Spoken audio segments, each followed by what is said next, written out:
Let's see. Let's see here.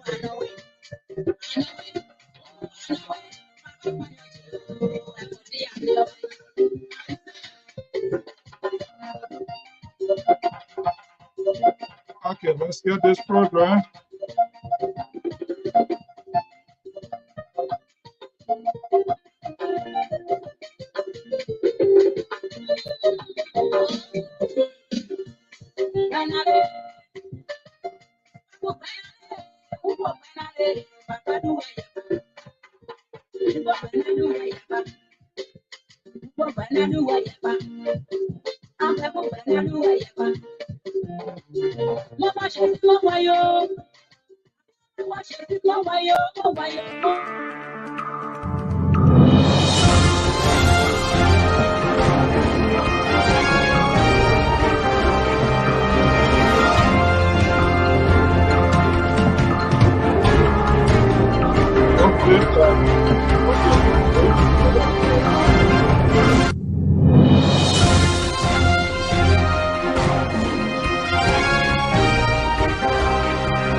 Okay, good evening, folks. Welcome. I'm Alfonso Ziensot of the Liberia Public Radio and LPR-TV. We had a technical breakout, and it's good. You know, when you're working with team members and they're telling you, giving you a feedback of what you're supposed to do. Hopefully my audio is okay.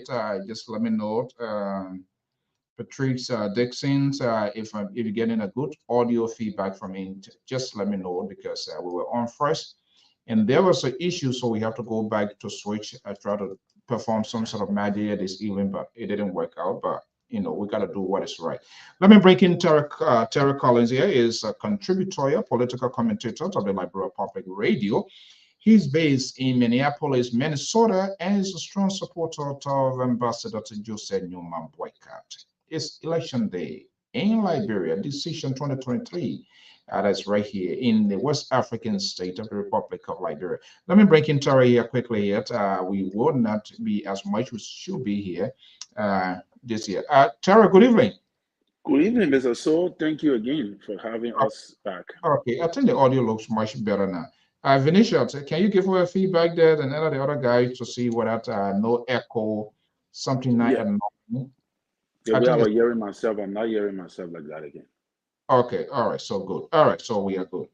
All right, we're just going to spend the time because potentially we could have a very long day uh, tomorrow's side, but the process is already yeah, not started, but I know people are kind of like gearing up. I was just talking to a few people, and everybody seems to say, "Oh, this is something going on here." But okay, quickly here, what are we not talking, Terry? You guys, the analysts, the electorate, this one doing this one is doing that. Should we just leave this talking tonight? Could it be chill out and allow the voters to do their thing?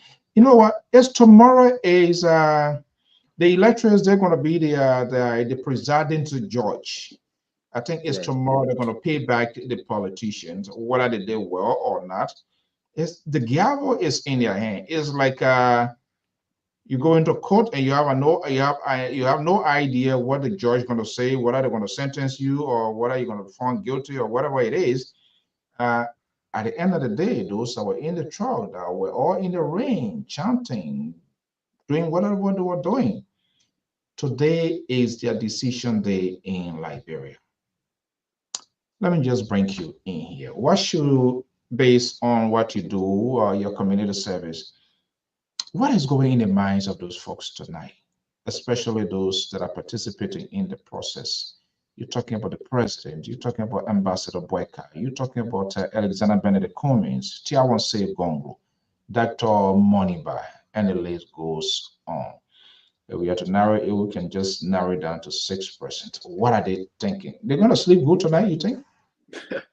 I doubt they're going to sleep good tonight, Mr. So, because it's like, you have done all you could, and now you are waiting for that result that's supposed to change the history for you. So you cannot sleep, especially for Ambassador Boyka that have done a lot. He will have to be on the edge. You have to be on the edge. There is no rest, even for Mr. Cummings, for President Weah, even though people say, he's going to lick it and all the kind of thing. He's not at rest, and all of that. They're not going to just relax and think that this is over. No, they're going to be waiting for the result because they're not going to really have a good night tonight. Because you want to see whether the electorates, just what you said, are they going to pay you back for what you did to them, whether good or bad? Those are the kind of things that will be going through their minds. All right. What did I not do? What did I not do that the electrics are going to pay me back for? That is where they're going to have the sheet to write all the errors that they did not take note of or that they identified during the campaign that they were not able to recover. So they're going to jot down those things. That is why they're not going to sleep. So what did I not do that the electorates are going to pay me for? And what did I do that this thing could turn in my favor? So you got to mash your odds with, what you have done, that you think in your mind, those electorates are going to vote for you. So I think that is what President Weah is going to be doing now. And I think Ambassador Boga is going to do that too. What did I not do well? So That what happens to the during, other? Terry, yeah. we are here to soften it. Why you call two persons name? I call more than five candidates name. I call in, and you just call 2%. That's not fair. Mr. What happened to So, the? do not allow Mr. George to box me tonight with his boxing glove, because I know you want to put fire in this thing. I did call Mr. Cummings. I said I Mr. Cummings too is going to be thinking, what did I not do well? He's going okay. to judge that. What did I not do well? that these Okay, let's people, leave it. you know, I am the only fair, straight person on this network. You know that. you let your little Marlon, fire in the hole. Marlon knows it. Even George knows it, even though sometimes he wants. I don't know that. I don't know that. Even George, this is election day. Can we be a little bit peaceful here tonight, please? But you I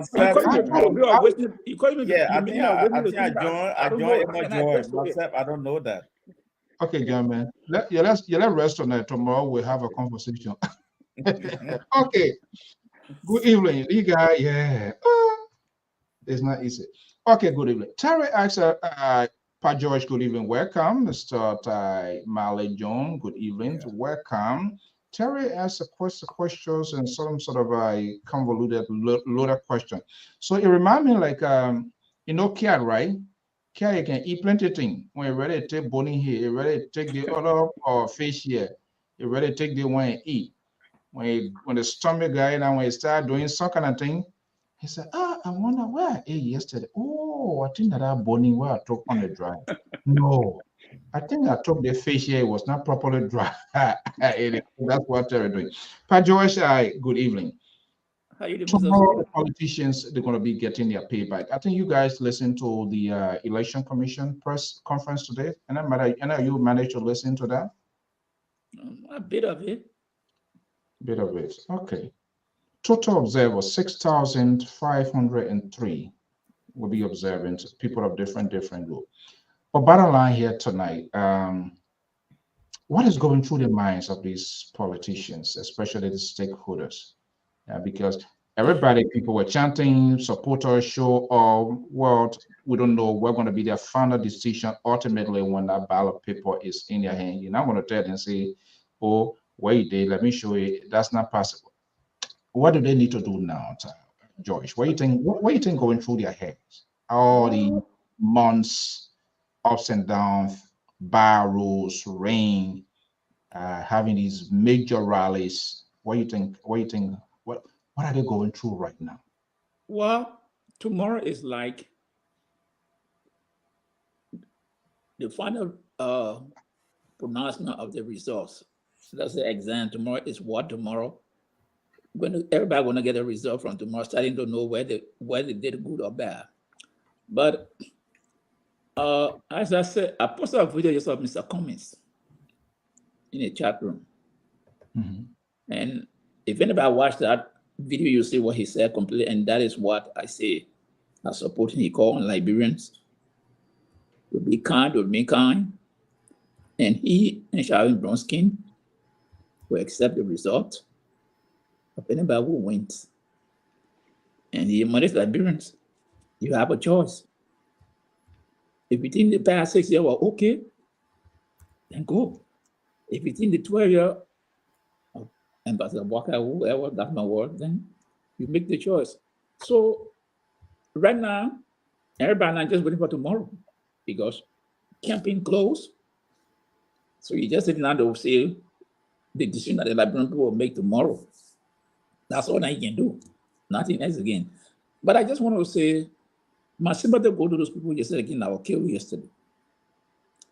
And I condemn any violence. Nobody deserves to be killed like that in any situation in the country that we're talking about democracy. And again, I come back. People must be careful. A leader has a responsibility. And what I saw yesterday again was saddening for people to go after people like that. I don't think this is a society we want to build. Yesterday should have been a quiet day. What went wrong? Again, we are seeing weeks just after another. The week before Lofa, yesterday Monterrado. What these leaders are telling these people? Are they really speaking to them about this violence that has engulfed the country? Tomorrow is a D-Day. Maybe we'll have a roundup, we don't know. But after tomorrow, what happened? Okay, so let's kind of square it out here. like a soothsayer and play in the minds of these people? Is anybody having some sort of backup plans or whatever it is? Marley Jones, let me just bring you. Are you getting provisional result already? Oh no, not yet. Oh, I'll tell you, getting some numbers coming from Foya and Kolahu and other places. Sister Goya, tell you good evening, welcome. Okay, so Molly, if you are providing counsel to any of the campaigns and especially to the presidential candidates, what more you want them to be in this sort of hour? Do you think, are they reflecting on some of the mistakes? Because thinking about it, I just give you migraine headache because you don't want to do anything. What are they processing through their mind at this point in time? Well, I will just give them hope and tell them to be mindful of three things. Tell them to be mindful of voter intimidation. Because there are possibility they have the scenario in Africa, some post standing on the road, group of post standing on the road, maybe asking someone, "Oh, who you going to vote for? Oh, you're not going. Oh, you're not going." So it's like I will remind them to be mindful of voter intimidation. They should be tolerant to that. You mean the candidates or the electors? Which one are you talking about now? I'm talking about the candidates, the presidential candidate. What are they processing now? Not elect. We're going to come to the electors. I think if I should do some prediction, I think what they're processing now is that I think some of them have seen their weaknesses and some of them have seen their strength. But this is a car that will be on their chest. They can't even tell their member or their close confidant. Yeah. They know how much campaign they made. They know how extensively they win. And it's politics. I know some of them will be objective. So what? It is my hope that I win this election. But if for some reason I don't win, well, then I don't know what will be their next plan, whether to support the roundup or whatsoever. I don't know. But I think they are calm tonight, and like Mr. Collins said, they try to read between lines, try to see their shortcomings, their shortfall. Like for instance, Unity Party. Let's just take Unity Party as an illustration. Maybe VP Barker may be sitting down in her chapel room tonight, thinking, so, So I come in. why are you using it as a case study? No, as I'm making it as a case study. Oh, okay. I didn't hear that. Mhm. Yeah, I'm making an illustration for it to actually give a comprehensive conclusion to your question. I'm making it as a case study. I show you be sitting in here late corner tonight, and I see himself. Oh, I did not go to the southeast. Did my rescue team, did they really do well? I know he would tell himself that, oh yes, I know they did well. And it's like the bottom line, they gotta be, he has to be optimistic.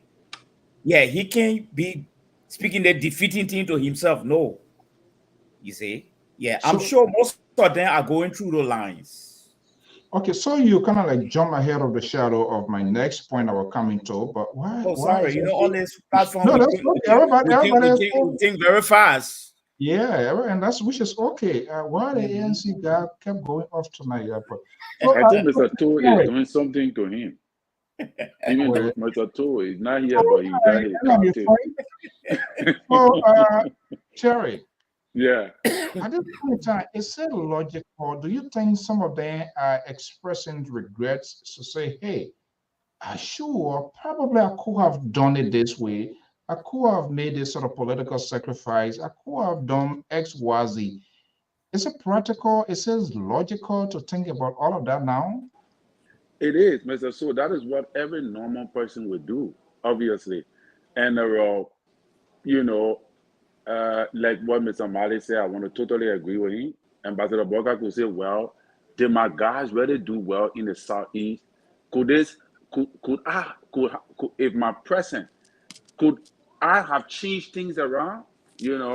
So you got to, they're going to measure where they did not, they're going to be skeptical in some areas where they did not perform, like Mr. Cummings too. And one of the other things that came to mind is very important, and especially I think the pressure is going to be on President Weah and Ambassador Boyka, because they are the two formidable candidates now. They will be saying to themselves, in my guess, if I lose, what become of me if I lose this election? I agree with Mr. Malley. That's a good suggestion, that you cannot be saying these things to yourself, but they are humans. All right. So they got to speak to themselves. Like President Weah, he got to speak to himself.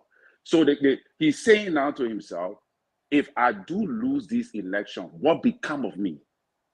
Ambassador Boyka, all my effort I put in, all of what I brought, these people, everybody, all the money we raised, if I lose this election, what become of me? Mr. Cummings will say, if I lose this election, what become of my political future? All right. These are the optimism that I think going on right now in their mind, that you cannot resist it. It's just going to come. It's natural. Yeah, okay. We'll try to play some hardball here and see what went wrong. They were not admit, of course. These are some things they're going to keep it to their chest, but they could tell some confident people. So let me retweet the question here, Pajoy. Do you think there's a regret on some of these political leaders? Why did I align myself with XYZ president? Saying some of the sound bites, saying some of the backlashes coming here. Why should I allow this person to be the face of my campaign? So like Terry said, I should have done this. That sort of self-conscious judging yourself on things that you should have done and you didn't do. Is that matter at this point in time? Oh yeah, everything you do, there all be a reflection point. And at this point, because you have heard everything, good or bad people, so you got to sit down yourself and start asking yourself, did I make the right decision? And if you made the right decision, you win, okay. But if you lose this, then you have to dig deeper. You start thinking, where did I go wrong? And as you're saying, yes, look what happened between the CPP, the Cummings, Ure, Young Kanga, and Honorable Boyka. Look what happened there. At some point in time, either one of them, somebody got to take a point and say, hey, had I known, would I have gone through this? No. Oh, yep. This guy, his service is not helping you tonight. So let me bring in Mally Jones, including, is that possible, including this is a commentary obituary announcement conversation now we are actually having. Who you think most thinking, perhaps I could have done everything possible to have maintained this collaboration, to make sure that this whole thing was, we're going to lock it down. Who you think is thinking on that so that much? Do you think any of them taking that into consideration? I should have done, they do everything within my power, from my point, to make sure the collaboration is maintained. That did not happen. Yeah. Well, and a reasonable person would tend to reflect on decisions they made at the time, whether it was right or wrong today, and whether the decision they took at the time, who did it affect, and what do we have to live with? So these are questions that everybody asking themselves. Like, as I was saying, we saw what happened between the CPP. There was a brutal fight that left scar on some people. And I know some people are sitting down somewhere and say, why did I allow this to happen? And so these are questions that are lingering upon these people, because like Ure came out to blame Boyka, then he took all his time to defend him, and at the end of the day, he's starving. And Costa, my brother, he put all his time in, and he was left by the wayside. Mr. Cummings was dragged to court. the long-time friendship between he and Boakai fell apart. So all these things people sit down to and look to reflect on their lives. Tomorrow, how can I deal with this person? Because the election will be over by particular maybe not particular tomorrow, but after the election, how can I talk to this person? So these Yeah, I are think the election commission is confident of having some sort of good idea before the day comes to an end, because 2 million and some more people, you have almost 3 or they're not even half of the population. I would say that no, because you have some more people and see that number that register. Yeah. Go ahead. So, yeah, so these are things now. These people are sitting and asking themselves, should I go into this? And is tomorrow now will be the question that people will go back now to start looking at. Why did I go this route? Or why did I take this advice from this person? I should have done this. But then it's all in the past now. So the question now, yes, our politics, this particular election will lead to many bruises. Good friends have broken apart, families have gone apart. So politicians now, everybody now will have to re-examine their lives. After this, what do I do? These are the questions that are coming to people's minds. Okay, I mean, that makes sense. There's no way we can ignore that. But Jones, Yeah. if based on what Pat George is saying, when they start to do a recollections of the journey, where they started from to where they are today, when I reflect some bad memories, assuming the process is going into a second phase, and depending who the 2 persons going to be there, that sort of memory recap into their mind. What do you think going to happen in making a final decision? Yeah, just what Pat George said. I mean, we are human beings, we're not robots. We have the ability to think and make projection in the future. But I think the seriousness of these retrospections will actually kick in after the election. Yes, because I think the preoccupation of each political candidate in his left corner right now is, did I do well? Will I really get a vote tomorrow? I think that they are focused right now among their confidant. I think that the debate they're having right now, and trust me, they're making themselves very comfortable in their little corner. Nobody gonna sit down there and say, oh no, I didn't do well in Banga, in Bon, and so I will be nobody is saying that right now. They're all making themselves very comfortable, and we are human beings. We all will do that. But the actual retrospection will come in when the results are kicking in. Then that aspect of that feeling will be taken over now by what I call the election fever. For example, if they say, oh, let's say by tomorrow, by 6 p.m., they say Kumi is leading Monserrato County. Somebody will say, oh my God. But the crowd that came out of Monserrato County, he didn't pull the crowd. CDC pulled the crowd. Unity Party pulled the crowd. So what I'm seeing here is that a different day will bring different agenda. So the agenda for tonight, according to what you have said for our discussion, is about making themselves to feel good, keep building our hope and our momentum that they did well and they will win. I think that's the discussion going on right now. Yeah. So the serious part about the retrospection, what really went wrong, that will be after the game. Yes. After the game. Yes. So after the game produces a lot of drama. So Terry. Yes. After the game, so much like what Pat George said, they think have thrown husband and wife apart. I mean, a whole lot is out there. Now, as I speak to you, it was good Pat George brother issue up. I got a church brother. He has labeled me as traitor. He said he's not speaking to me until after the election. So I told him after the election, we're not even speaking until 2029 again. So you extended whatever sign. You see, so Terry, after the elections, they're going to accompany a lot of things here. Blame game going to come in. Is that obvious?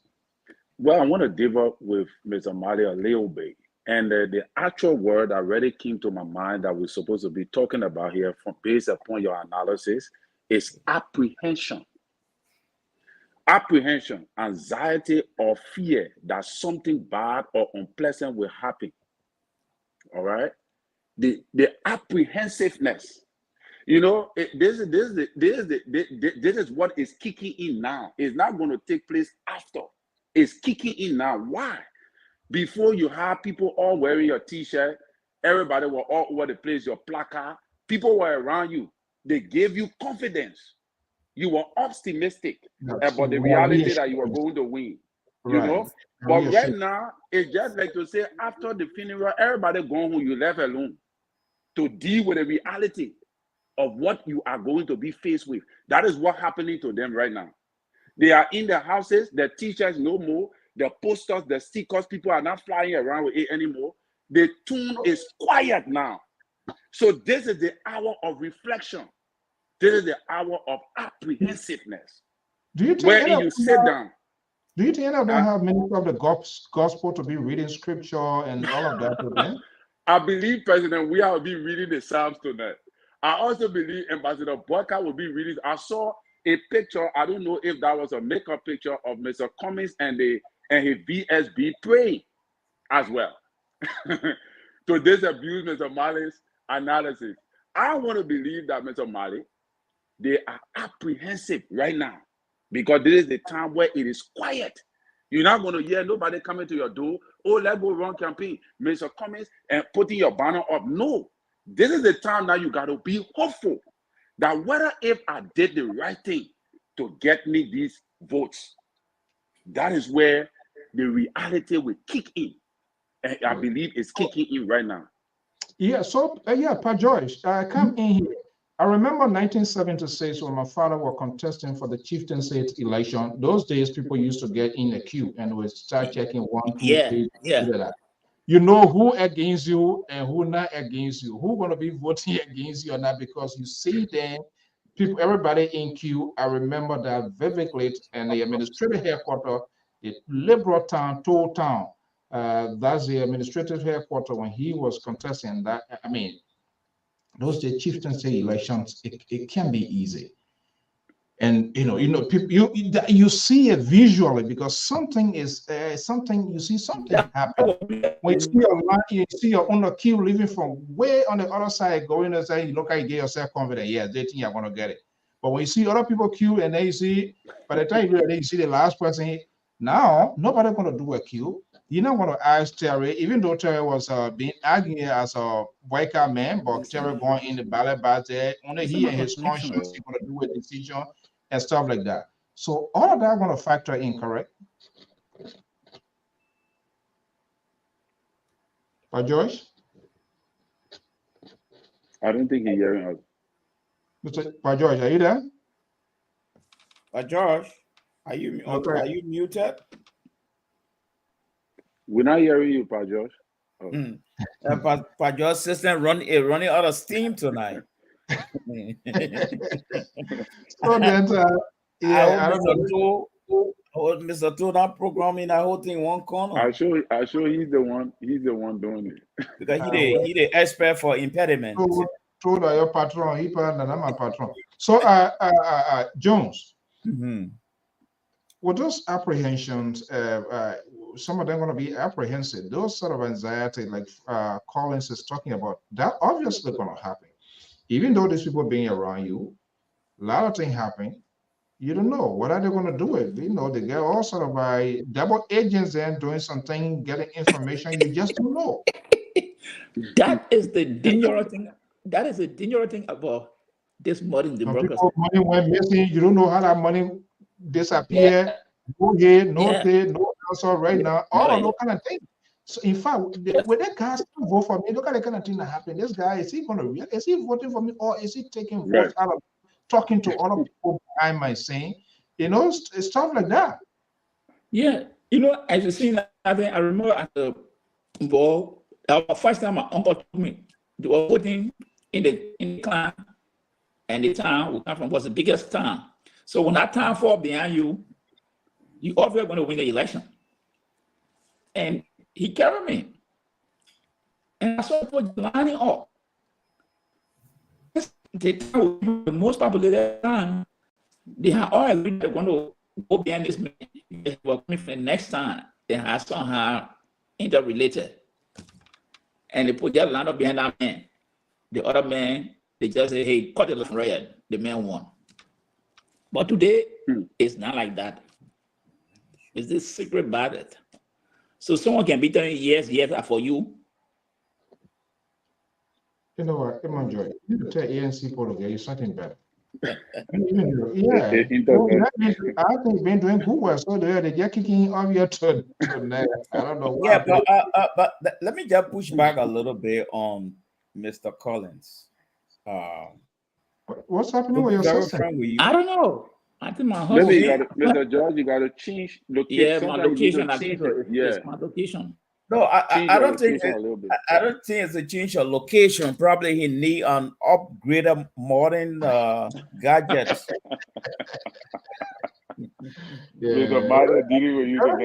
Everybody gets some kind of thing going on with that in that way. Unbelievable. Because the thing has happened 4 times in a row now, according to our checking.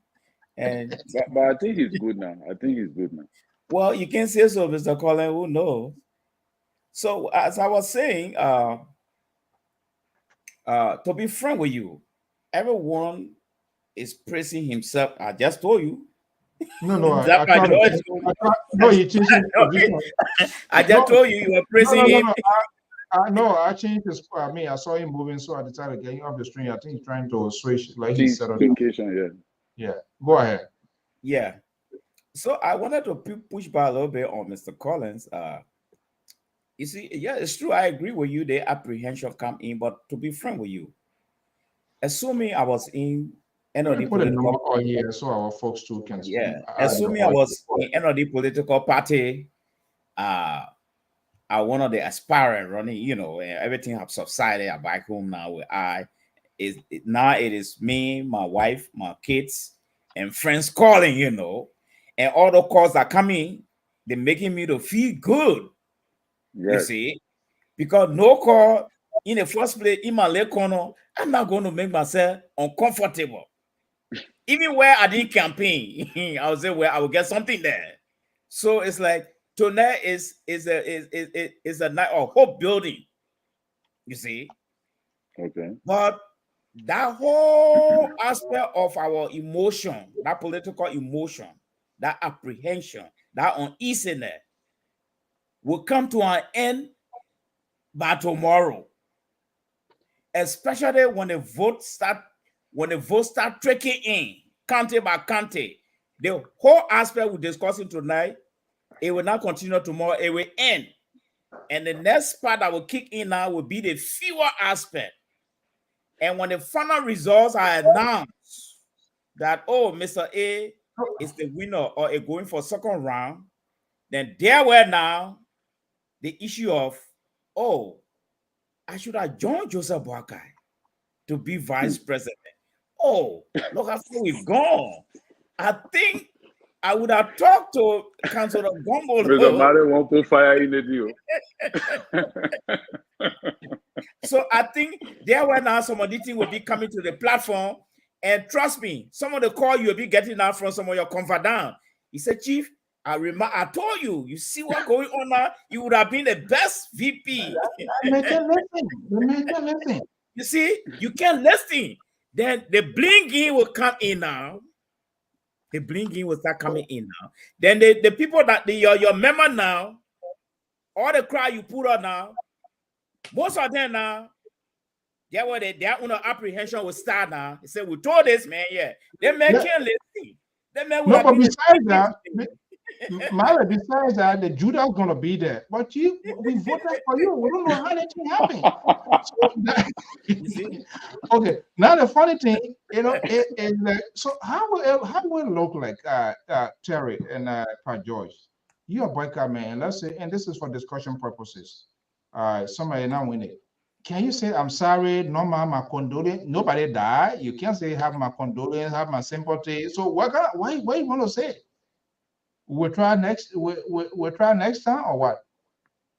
Well, yeah, Mr. George, go for it. That's my George. No, you go for it. They want to do that half for you.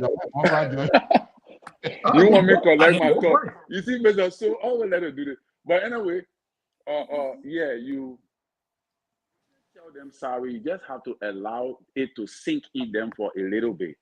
It got to sink in them. You tell them sorry? No, what I'm saying, you're not going to tell anybody sorry, but you got to allow the message to sink. No, you go in there to. No, listen. That do it. You go in there to. We gotta practice the thing. Some of y'all will, you will do it. You go in there.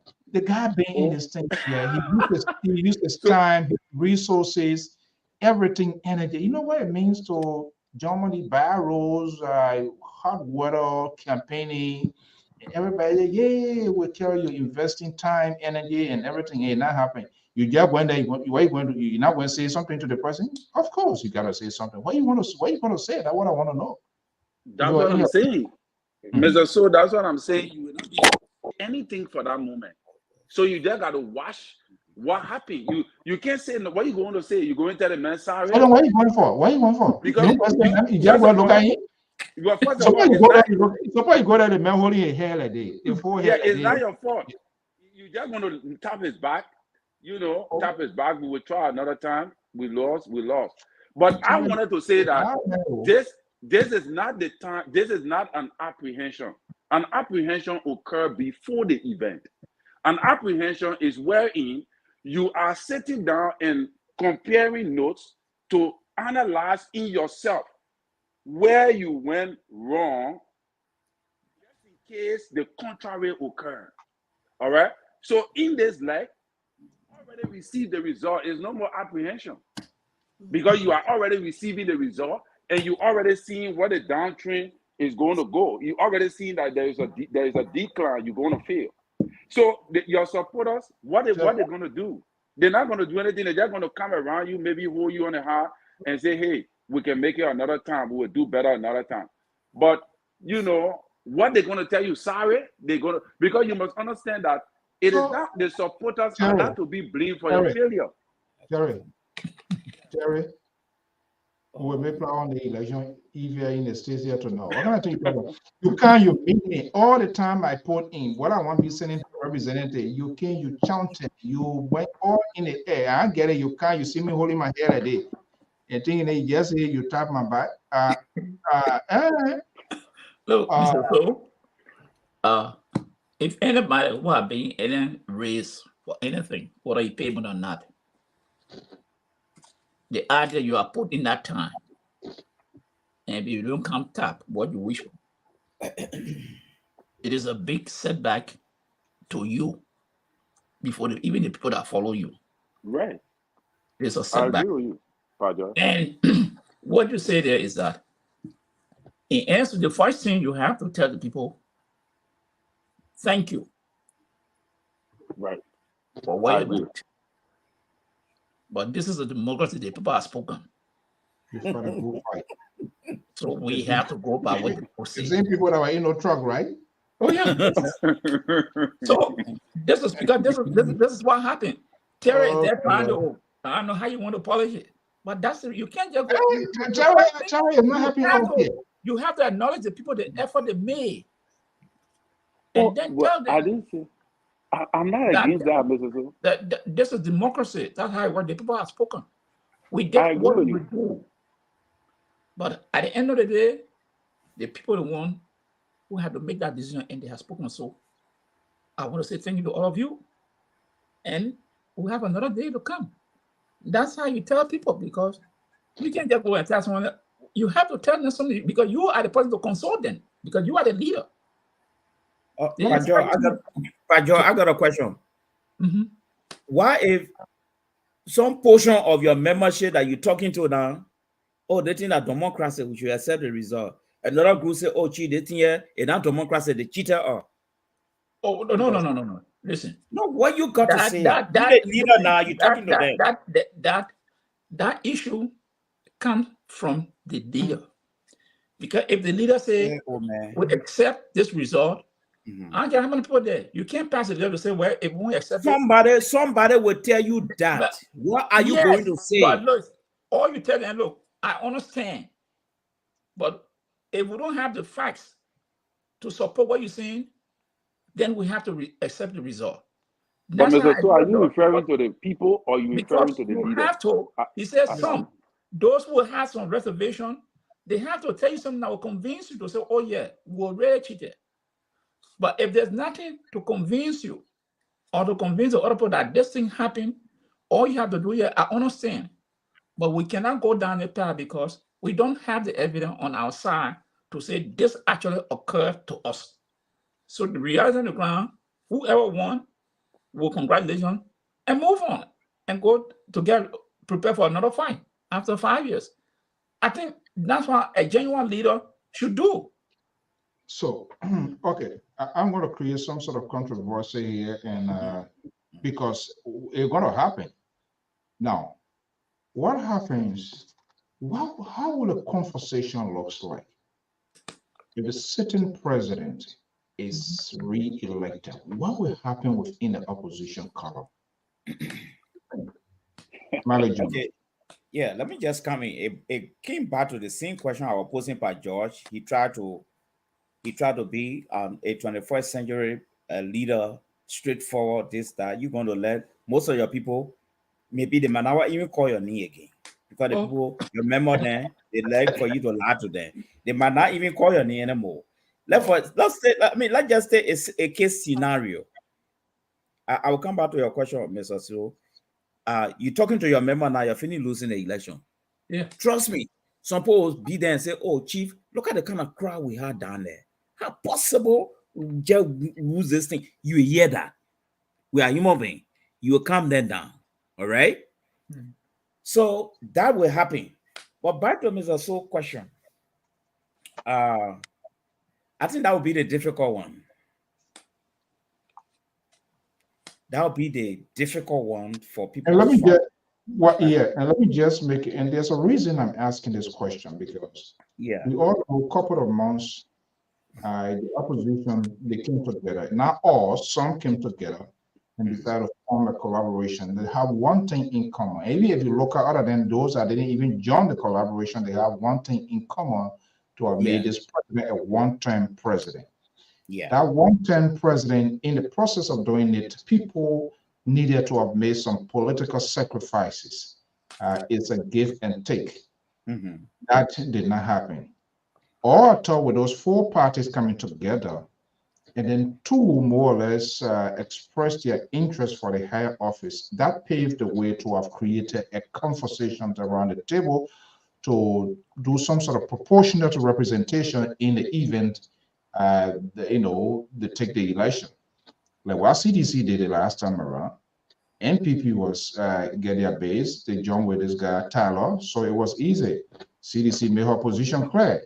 We are taking the Powerball position to the presidency.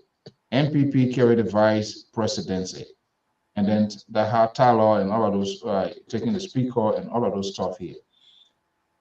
They were unable to consolidate. Whatever thing, political greed, personal ego, and all of that kicks in. Everybody wanted some sort of accommodation to sit at a head table, and things went helter-skelter.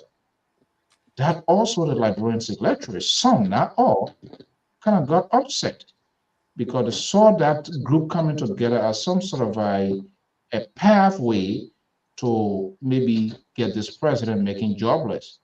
That did not happen. That's what I'm asking. Obviously, if something happened, there will be some sort of blame game. Yeah, but what you're saying, I think this is where some of the problem really going to come from. Because for instance, you see the CPP, it was a crafted document acknowledged by NEC.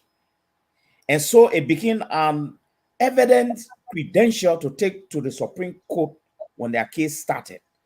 But what you're talking about now is almost like a gentleman agreement. You see, it's not satisfied or honored by NEC. It's among us, as an agreement, gentlemen. Okay, this is why here. But I don't know to what extent whether they might have apportioned offices. You will take Justice Ministry, Agriculture. I don't know to what extent they went with those type of agreement. So this now take me back to Prince Johnson. They take me back to Prince Johnson argument that Opon deceived him. But I saw one or two of his partisans in the government. You see, so actually that other arrangement, I think it's a gentleman agreement. I think so. Yes. Unlike the CPP. I'm not saying they had it. I'm saying I thought that was something they would have done because there were four. Two, what I'm saying, two is participating. Two expressed their desire to participate. The other two, they wasn't there. However, they also have their supporter. So it takes us back to this sort of transitional or interim stuff because politics is all about interest. So even those that are not participating, it still make it easier, but they could still be accommodated. You look at the whole structure of the government, ministry, agencies, directors, and all of that. Commissioners, all I've seen there. Okay, if I don't get a president, I will get a vice president. If I can get a vice president, maybe I can get a speaker. I can be the minister of state. I can go to FANA. That's how you work out political deal. That did not happen. No. I come here by George.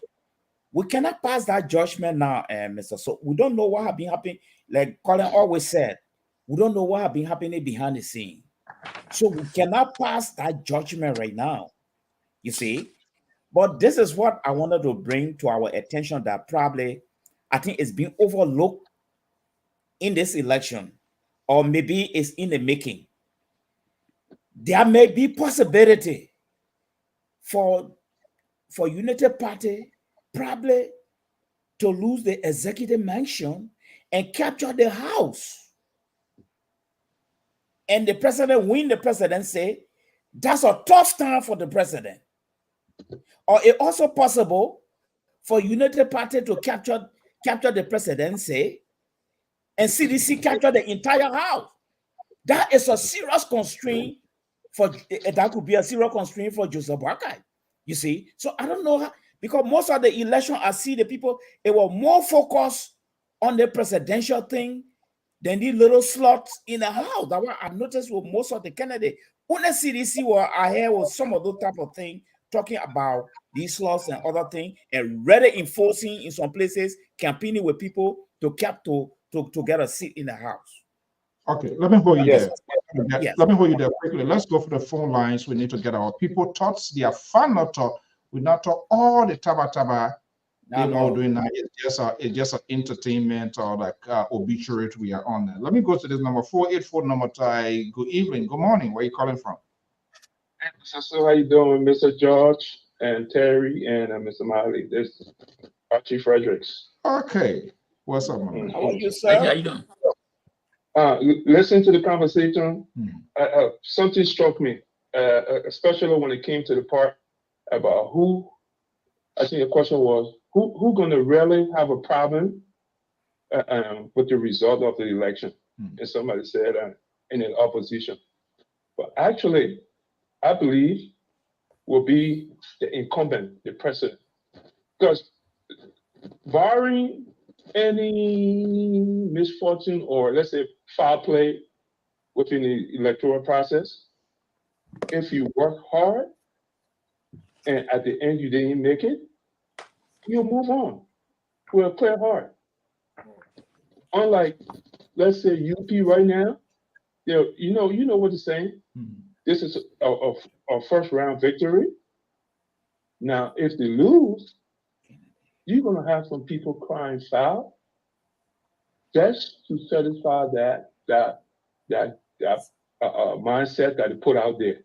And you're talking about a lot of them put that mindset out there that this will be a first round for Joseph Boakai. On the other hand, it's going to be hard, very, very, very, very hard for the president to lose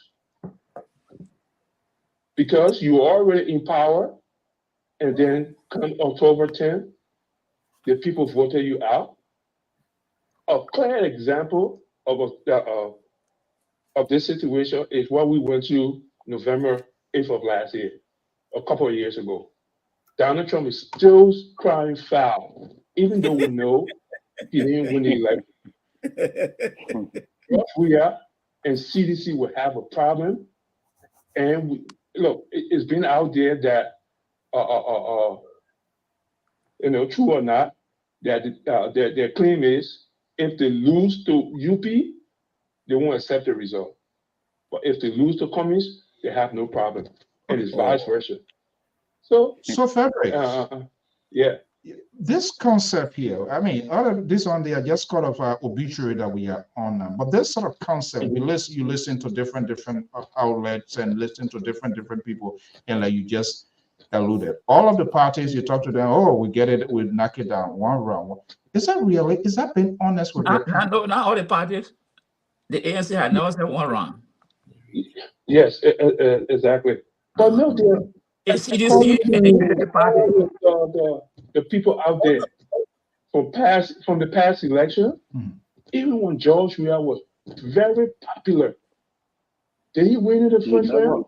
No. No, of course. So going by the data that was produced 6 years ago and 5 and 12 years ago, then we cannot come to that conclusion unless we know something else. We know that, especially the president is running on what he's been doing for the past 5.5 years. You see, now you have a record. And according to some Liberians, Liberia is in a more deplorable state than it was 5 years or 5.5 years ago. So, no, you live in a la-la land to say you're going to win the first round. Joseph Boycott was an incumbent vice president. And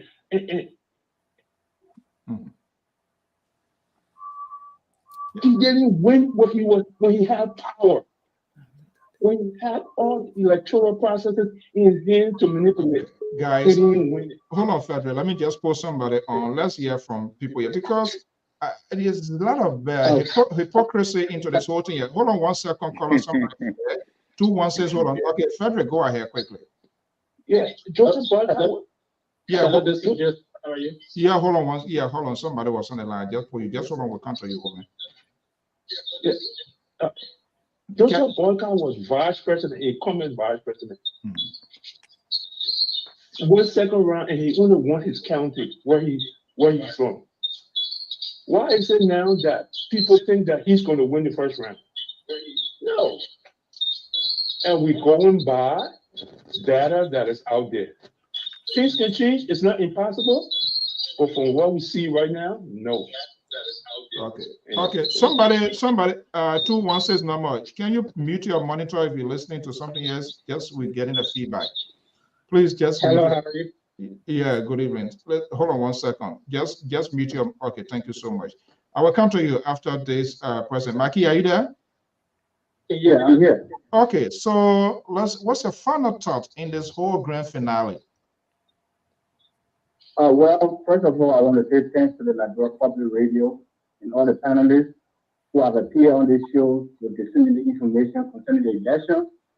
I want to say thanks to every one of you guys. What I agree with disagree, I just want to say answer to you guys. You guys have played a major role in this election. And I hope the electorate back home can understand that. So, having said that, my message here is that first round or second round, they are all, I would say, like bata. The most important thing is for Nigerians to wake up in numbers to go out and vote. It is not impossible for somebody to win the election first round. No, it is possible. Okay. All we need for our people to wake up and go and vote. Once you get up in the numbers to go and vote, you can see that the nation will be speaking. And we don't need fear. We don't need fear. We don't want no party to put fear in our people. This process will be transparent, peaceful, and one thing was that thinking like that one of the transparent form of election where you go to vote, you put the numbers on the more people, copy, get a copy and carry to the real headquarters. I think in West Africa was one of the transparent forms. So let's keep it up and for care. Like where it's all we have. Okay. Thank You you. know, and lastly, I want to tell Liberia, if you are satisfied with George, don't be ungrateful to him. Go for him. If you're not happy with him, go there and do things. If you want someone who just come in the team and you know he's confident, he can do things, go for him. If you know Baka is the best player for Liberia, go for him. Go there, enjoy yourself, be free. You know, don't be happy, man. This thing is not well. And when I heard about that situation, I was dealing with that, something with CDC and what they call it, Hako. It's very good for her, man, to see 20 years of war and all that stuff. We still going to this kind of situation. You know, my brother and sister, you're out there, you're going for. You know, you're going some over here, we went through hard shit. And you're not talking about Labra going to be hard. And I know the hard thing on my phone. I did it up. So keep it up. You say you did it? You say you deleted your same way? I deleted that away from my phone long time. I know everything came in like breaking get. I say thank you. Oh, we came on like breaking get. Free to go like I say thank you. I tell you that thing is big over there. I understand the brother in the spot. People to go back home for the period. Okay. Thank you so much. Let me go to 216 number 1421. Caller, are you there? Yeah, hello, this is Joseph. How are you? Good evening, welcome. So let's hear from you. Let's hear from you here. So what's your final thought in this whole Liberia electoral process here? It's a headache. Thank God you're going to quiet down. But after the games, when people start forming government, that's where another talk will start from. But we're going to do it systematically. What's your own final thought as a Liberian? You've been following the process, you're watching, you're monitoring. What is your final thought?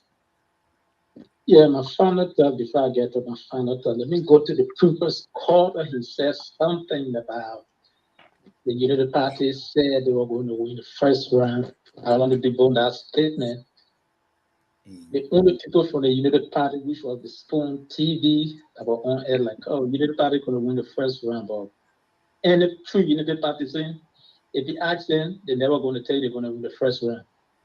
CDC said they're going to win 1-1 victory, and that's where the problem started from. Everybody said, oh, the rigged the election and want to cheat. Identifying the process from looking at the campaign from the both parties. I guarantee you CDC stand a chance of winning the first one, but I'm not going to tell you it's impossible for somebody else to win. And then the young brother saying about Trump, what happened to Trump?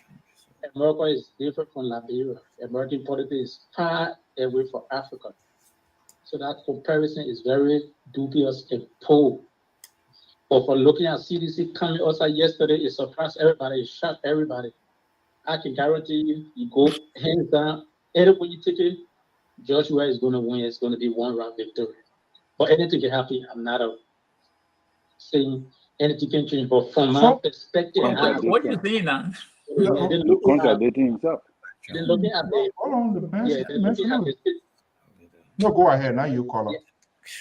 Then looking at the temperature for election, I will urge every Liberian, vote your choice, vote your conscience, vote who you want to vote for. I just want everybody to be peaceful because some of you in the diaspora, but we still got family there, we still got investment there. So when it plays to be peaceful, go out tomorrow, don't be detected, don't be intimidated, go out, vote for who you want to vote for. Let's just make everything peaceful. I'm not curious here. When people call you too, we always like to kind of engage gents and just to get a little bit insight. You say hands down. So what are the sounds you see? You think perhaps the president, and of course, I mean he's a Cuban, so he has a lot to his advantage as well because people that are already in job they want to maintain their job. So in order to maintain your job, you have to vote for that person, not necessarily how I feel and how other people. So I believe there are some other things. But I'm a little bit curious here. How you came to that point? The reason I came to that point because for the previous 5 years, there was a lot of negativity said about President George. I listen to Spoon TV. Oh, President George is unpopular. The people don't love him. They don't want to see him. And then look at him running his campaign, saying the kind of love for the Liberian people he's really loved. So looking at all of that, I can tell you that President George was re-elected for the presidency. Did of that, I can tell you that because a lot of negative people say, oh, people, the country is this. I went there, I saw the country, like the people say, oh, Liberia, the past 5 years, Liberia is not like before. That is a blinking lie. Everything is not okay, but for the past 5 years, since President George has been elected as president, Liberia is much better than the previous 12 years. I always tell people everywhere is hard. Even the verbal inflection, I don't know what if some people want to say inflection, or a lot of people just listen to one side of the story and then, but I can assure you that President George Weah is doing well with Liberia. It's not 100%, but he put it Liberia on the right trajectory. PDP or not, or whoever want to be voted, that's fine. But I can assure you for all the negative they say and what I saw yesterday, and for a campaign, not just in Boston, but in the rural area, like Liberia, so far, all these places, the love how he was received because they told us that nobody want to see him. So quickly here, with the issue of negative stuff here, it's almost like a soundbite. If you listen to most of the supporters of the president, they will always say that being very negative, is hate, they don't like this president, they're jealous, and that aspect also resonates with our traditional. I'm not saying you. I'm not saying you. But that tone sounds, it plays into the narrative of those who especially support the president. I've heard that many times. They hate this president. It's jealousy. It plays into the narrative of them. I'm not a bias. I'm not a bias. I always, honestly, my action, I always tell people I'm not going to tell you. President, we are getting it last year. But I'm getting a promise that he's really doing well. But, you know, for people to sit there to just stand on the good side, only focus on the bad, that is my problem. Okay. And then looking at it, that's my point I'm driving at here. Because for the previous fire, I listen to Poster, I listen to all these guys. When even President Weah took over, I remember when people were campaigning for the 16 video, all these guys were all hard politics. For Lala, all Liberian, sorry for my expression, I'm not insulting anybody, because they have no mentality. So everybody just believe that's the reason you saw that did because Senator today. It was because of Poster, when they came up with that scenario, only President stole 16 billion, like they were angry. Okay. And I always tell people when these people come and get in the street, demonstrate, you're not doing it to the president, you're doing it to your culture because you're not going to have investors. Now, a lot of people complain, oh no, investor, how do we expect investors to come and tell the world that your country is not paid? Okay, let me pick up this. Thank you so much. Let me pick up the other caller here. And I'll be going back to my line here, but I think Frederick is still here. Frederick, are you still there? Yes, I am. Okay, so yes. Yeah. Anything you want to add? I listened to the last two callers. If there's anything you want to add on it as well? I mean, the last caller, he contradicted himself. You know, he said about politics when it comes to America and Liberia. But we all know the story of Donald Trump, right? He lost the election, but he's still running around and saying that he won the election.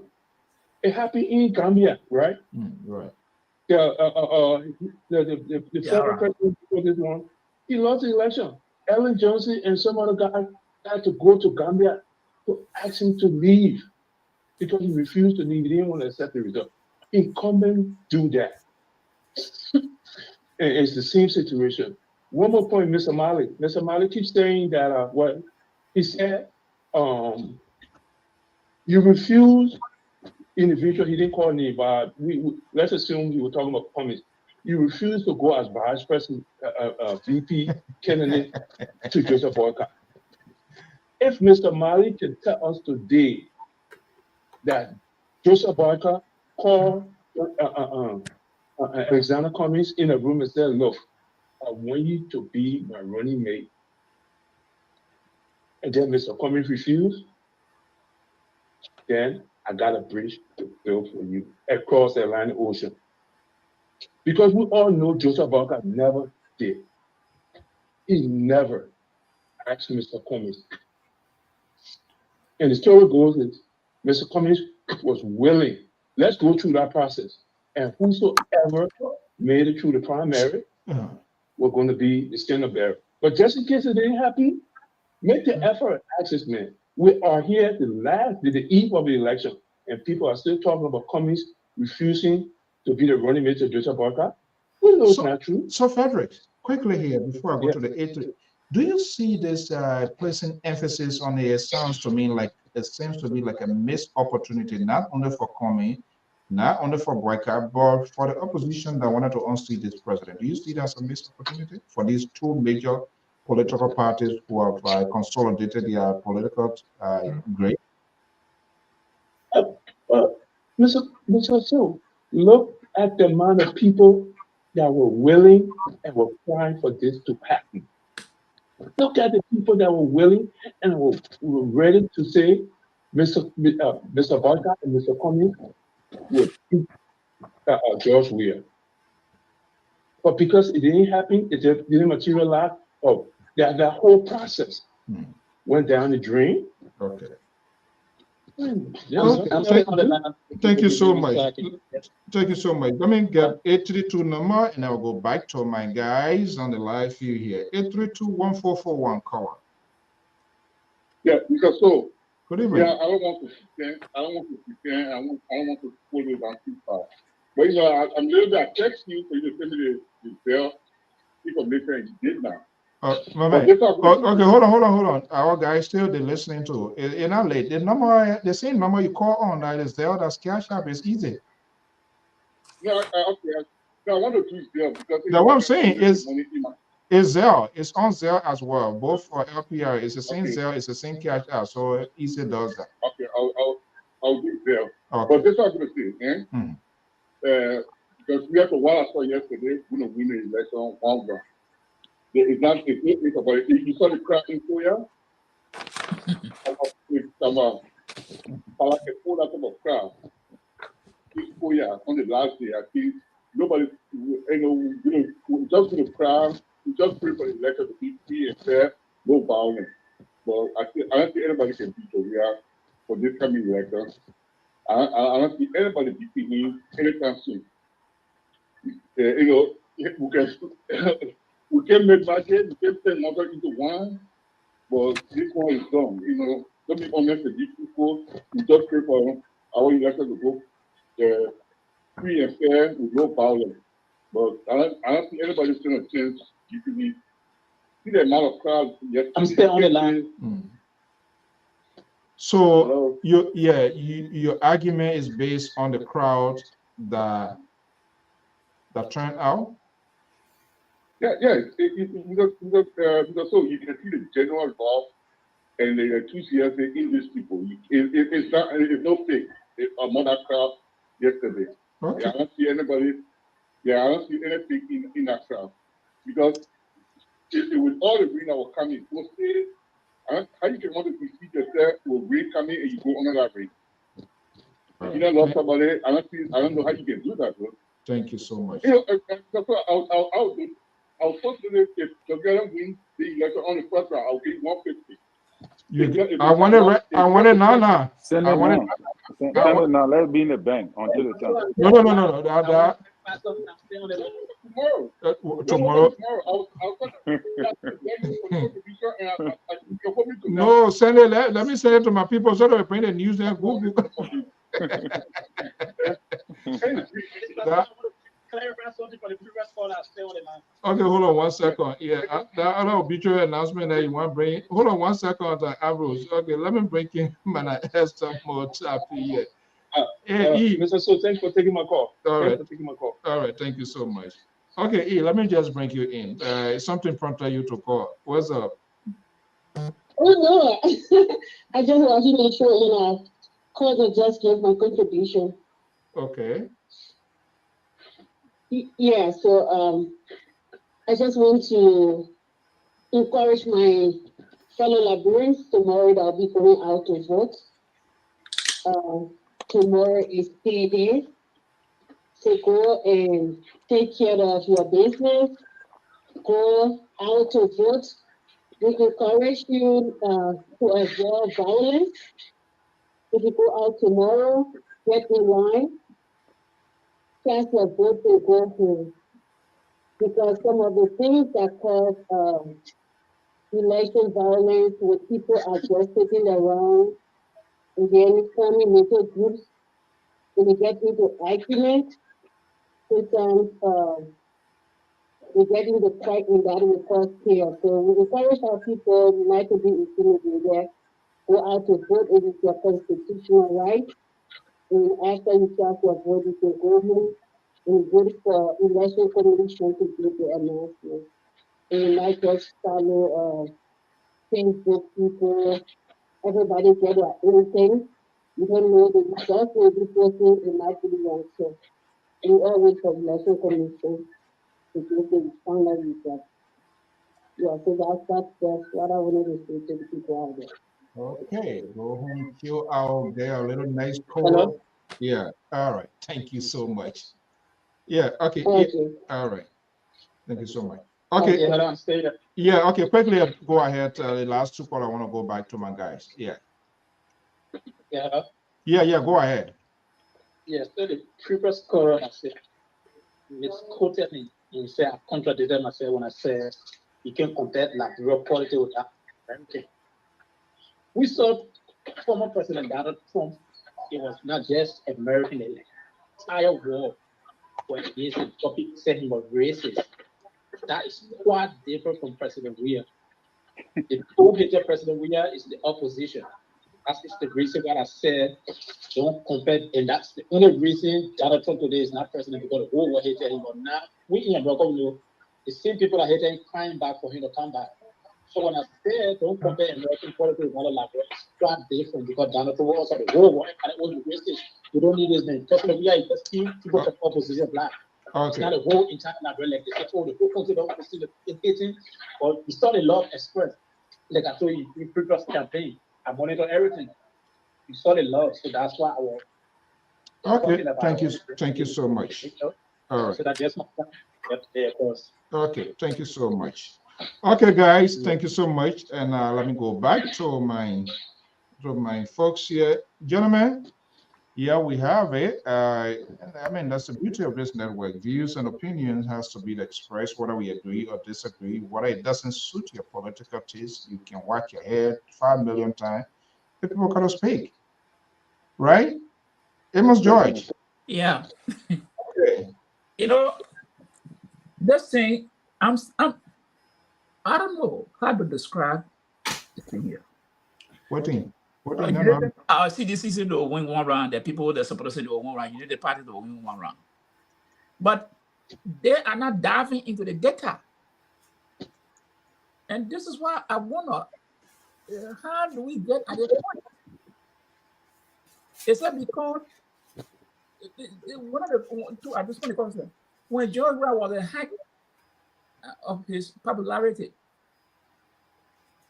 2005, he did not get 40% of the vote. I think it was 28%. It was not 40%. The second election, they didn't take part. This third election, he did not cross the 48% mark when he was popular. And today, you got candidates in the election that was not in those elections who are making some impact. So what is the data they're telling us, or some of us, you show the data? He had to join with the MPP and Ellis Townsend to win the election. So now, you got V.B. Buakai, you got Ellis Cummings, you got Councilor Gongo, you got Clarence Mulva. These people are polling vote from the stronghold of George Weah, what they call the stronghold. All these people, Nima County. Are you seeing that he's not going to get good chunk of that vote from Nima? Are you telling me that? Are you telling me? Clarence Mulva, in the Bani area, he's not going to get good vote from there? Of course. All these people. So, what is the data they're telling me to believe then? Because you have to show me something that, because of this number, we believe. The possibility of he winning is likely, but not in the first round. Is that something you want to agree with, or what? First round, that was no. I totally don't even want to. That's the first round. I'm speaking with all these people talking. Just like the last election, I got, I think 28%. So, don't let your pressure go up. I'm saying, where is this number coming from? How do people arrive at this number when you got all the candidates who is highly competing in this race? So I want to see, and let me say this, guy. Some people, when they go to Liberia, they got different eyes. That's someone tell me say the country is better than 5 years when Ellen Johnson said was there. Do you know what you're talking about? You know how many communists was in Liberia at the time? Today, most of them have packed out and left, and you tell me the country is better than other people. You know, this sympathy, sentiment of people don't see reality to prevail. And this is the problem we're having. Because when it's my own, I don't see nothing wrong with it. Let's see here. Our guy is in Bad is bad. And this is wrong. We all know when people our country. I've been there for the past, 3 years. I've been in and out. Mr. So you've been there. And someone tell you today the country is much better. Huh? What are the yardstick they're using to tell me or tell the Liberian people? And you find bodies in the street and you tell me, oh, the country is much better than before. So I just want to leave it on, but we all been there. Quickly. 980 number, go ahead quickly. I'll try. Mike is in Gantat, but the image is not getting out here. Hopefully I can see your image back. Yeah, I'm gonna breaking. Okay, 980 number, are you there? Yes, I'm here. Good evening, Mr. So. Good evening. Let's hear you. Yes. I just want to make a few points after listening to the show. First of all, Josh, I know your analogy about no one political party winning the first round in this election is based on previous elections since 2005. It's based on data. Previous election in 2005. The reason why there hasn't been a one-round victory is because we have always had a full turnout of voters. Now, the reason why I believe in my mind, I'm not in their war room and stuff, but I was not in their political camp. But the reason why I feel that the two popular parties are claiming a one-round victory is because we are optimistic that a lot of these people will wake up to vote. In the case of President Weah, he feels that he has done his best. He did extremely well for the past 5.5 years. So he believes that a lot of people, Liberians, will wake up to vote with 2.something million voters. He believes that he can get up to 1 million votes. The same thing with the Unity Party Alliance. They believe that because Weah has failed the people, and given the fact that the Unity Party did extremely well in her first 6 years, and there was some blunders in her last 6 years. So they hold on 1 second. Let me hold you there. Let's join our guy. Yeah, please hold on. Let's join our guy. He's based in the Bartow County. I would say Gantat, LPR national guy, legendary journalist Mike Down is currently in Gantat this morning, 9:52 p.m. Mike, good morning. Yes, good morning, Mr. So. Yes, the rest of the team is doing very well this morning. It's 4 minutes to 2 a.m. here in Ganta where I am, and people are traveling. Some people are already started leaving to go to their various places that they're going to be casting their ballot, and so the momentum is building up. People are in high gear, and when I traveled along the route from Monrovia to Ganta, there were a lot of people on the road saying that they're going to where they register in their home counties. Some were going to Bong, Magibi, Nima, and also some are going as far as Grand Jida County. So the momentum is very high. They are waiting to cast their votes for who they want to vote for. So it's going to be a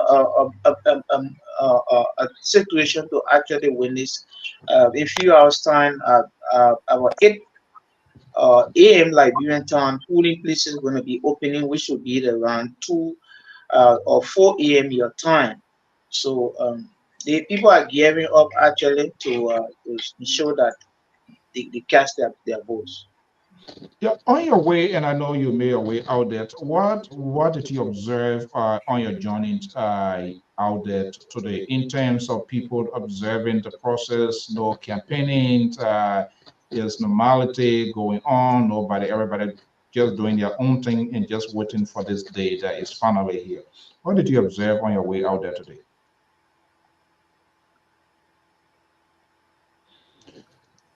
Oh, we're not hearing you, Mike. I'm not sure what's going on. Yeah. The network bound, maybe. Okay, let me see here. The Joseph Bogaden connection. Oh, No. Let's see here. Mike, we lose control. We lose audio. Are you hearing, Mike? We're not getting your audio. Oh boy, internet in the 21st century. Yeah. Okay, so we are internet. oh my goodness.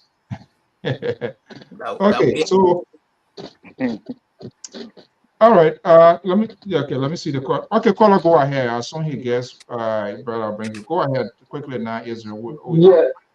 Yeah. So I believe that this is their analysis, like I was saying. So Joseph Boakai and the Military Party Alliance believe that because President George Weah has failed massively, therefore the people, the voters, are going to vote the populist party, which is the Unity Party, because now those of us in the United States, we may be in denial or whatsoever, but this race is in the hands of the two popular parties in Liberia, the CDC of President George Weah, and of course the Unity Party of former Vice President Joseph Boakai. Now, I still strongly believe that the 18 other presidential candidates, they are in the race, but I also believe that the Liberian voters will not want to waste their votes on people who they don't believe we make inroads in this election. Who are the people you refer to? Well, those are referred to the likes of, with no disrespect to Councilor Gonglo, he a prominent person in Liberia, but as it stands right now, when it comes to the Liberian presidency, he's not in a most suitable position. And Dr. Monuba that George talked about, even the former UN representative, what's her name? Beslow? Ms. Beslow, she is now in a comfortable position as well. And you can go on and on, even the guy from the United States, Gloria, and the businessman in Liberia, they all are not in a comfortable position. They only went into this thing either because somebody advised them to do it or someone felt that it was politically expedient, so that if and only if the election goes to a second round, they will have a seat at the table to tell the two political parties that go to the second round and say, hey, this is my interest, I can bring these votes. So if the people turn out to vote, let's listen to Mark, our reporter in Ghana, he just said that the momentum is building up. If the momentum continues and the National Election Commission do their work and starts on time, I believe this election might not go to a second round. That's my take. Thank you so much. All right. Okay, guys, I know we're going to have a long day here tomorrow. Here we go. The voices of the people must be heard. So we just reach out. We don't leave no one behind. Whatever you agree or disagree with them, they have to do. And what their convictions, what they believe in. Now do. Well, the various supporters are actually coming up to put their neck on the chopping board that this thing will be one round. I think those are the supporters that will get submerged into very high election fever in our country. Because it's not the issue of what Weah has done. Our analysis is based on statistics that Joe were coming through with. In the first place, in 2017, Weah took this election on silver platter. All right.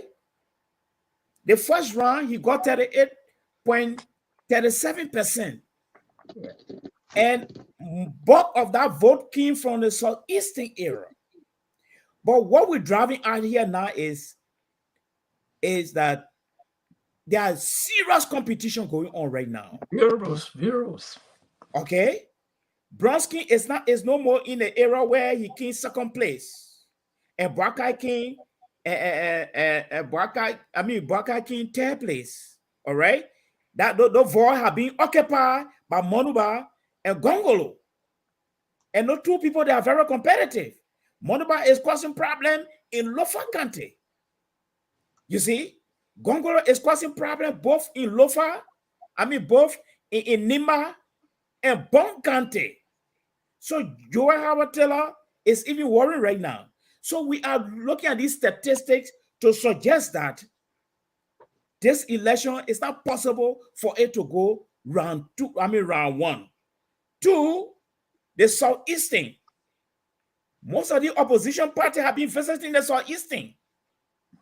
You see, that did not happen in 2017. Joe, we had a playground 10 years around sleeping there. Now they're going to her backyard. All right? So that's problem. So you can't say you're going to capture 100% that what he did the last time in Sastan. 90%. We are going out of that place there. I doubt it is going to happen now. I'm not saying the opposition going to sweep that place, but they're going to jam that place. Because what I noticed is that the strategy of the CDC is to get a bit and pieces in the southwest part of the country and use the southeast to boost the normal oil and he win. That's the strategy. This is the reason why to go to the southeast. There are a lot of constraints there, and he happy for that. That's why he used the helicopter. He even used his jeep for people to put it. So we are coming not from what George Weah did. The argument that George Weah is taking Liberia in a different direction, in the wrong direction, is based on individual perspective. But three things on the ground we always have to agree on, per our perspective, is that one, he has failed to protect the life of the citizen in that country. People are dying. People are being killed. So I don't know who the caller will come in and say, oh no, the people that are being killed, that opposition killing them. People are not protected under this guy government. Okay? No justice. Culture of impunity. Not that it's George Weah that introduced these things, but these things are hiking under George Weah government. There where we're coming from. And based on these statistics, I want to conclude that the election will be competitive to the point where it cannot go for round one. Because George Weah, in 2017, he was at a peak of his popularity, his football popularity. He did not go round one. Now, I want for the caller to ask himself, why is it that George Weah is under the ring? He in the mud. Because the competition is on. Thank you. Okay. So you kind of like you were getting the back of Amos George, right? Of course, I was backing I was a serious backer. No, Amos George. I mean, we just making some critical analysis based on data and some variable in the system right now, not based on what George Weah have done. No. Okay. That data and variable, when it start falling apart, I will not be the referee. Terry will be the one to intercede. One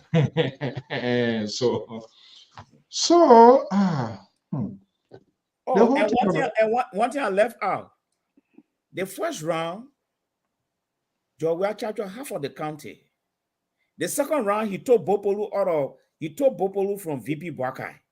But this time, I'm very sure VP Boakai is going to maintain Bopolu and Lofa County. Because even in the second round, all the way VP was falling down, he stayed here on Lofa County. And there where the tribal aspect came in now, that sympathy thing. I'm sorry to say that, but the surprises kick into this process, which of course election for the surprises. Will we come back here to do it? Will you come back here to trying to be the fixer or what? Well, I don't know what we're coming by here to be the fixer, but I'm very sure most of our analysis. The American control. No. Yeah, but here is the issue. My worry now is who come in third place, because now Gongolo and Moluba are jamming the corridor for ANC right now for third place. So I don't know whether ANC will survive to come. Yeah, Emojoy coming for a part right now. Team coming for a part. Emojoy, you hear what you saying? No, he's entitled to his view.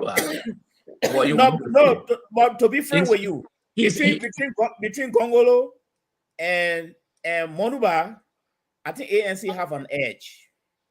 So, okay, you're trying to play softball now. No. I mean, the man is because so it's not done. I think terrorists will be coming in anyway. Terry. Yeah. You two people, we're gonna tap out on here tonight. You your time to Terry? These people, we're supposed to go to him. So you two people, what are they on here tonight? I don't know. It seems that Mr. Mare want to fight with Pato, but he kind of skeptical that when Pato come back on him, he don't know if he will have balance. so you're trying to find a shelter with Pato, which is a more dangerous, which is a very ground for both of them. Because you know when Pato put on that glove, he will not be able to stand. But Mr. So, to be honest with you, I will want to differ with the both of them on this note. That it is possible that one round victory can go to the Unity Party.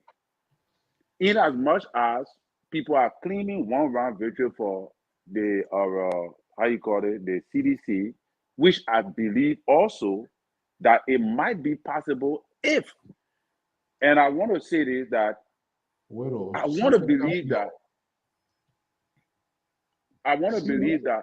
See what is coming. Mali. You said yesterday the time they went out of the time they went to campaign, there was no campaign time. They go walk up board, they go chill out. You want to put on your glasses to read that good?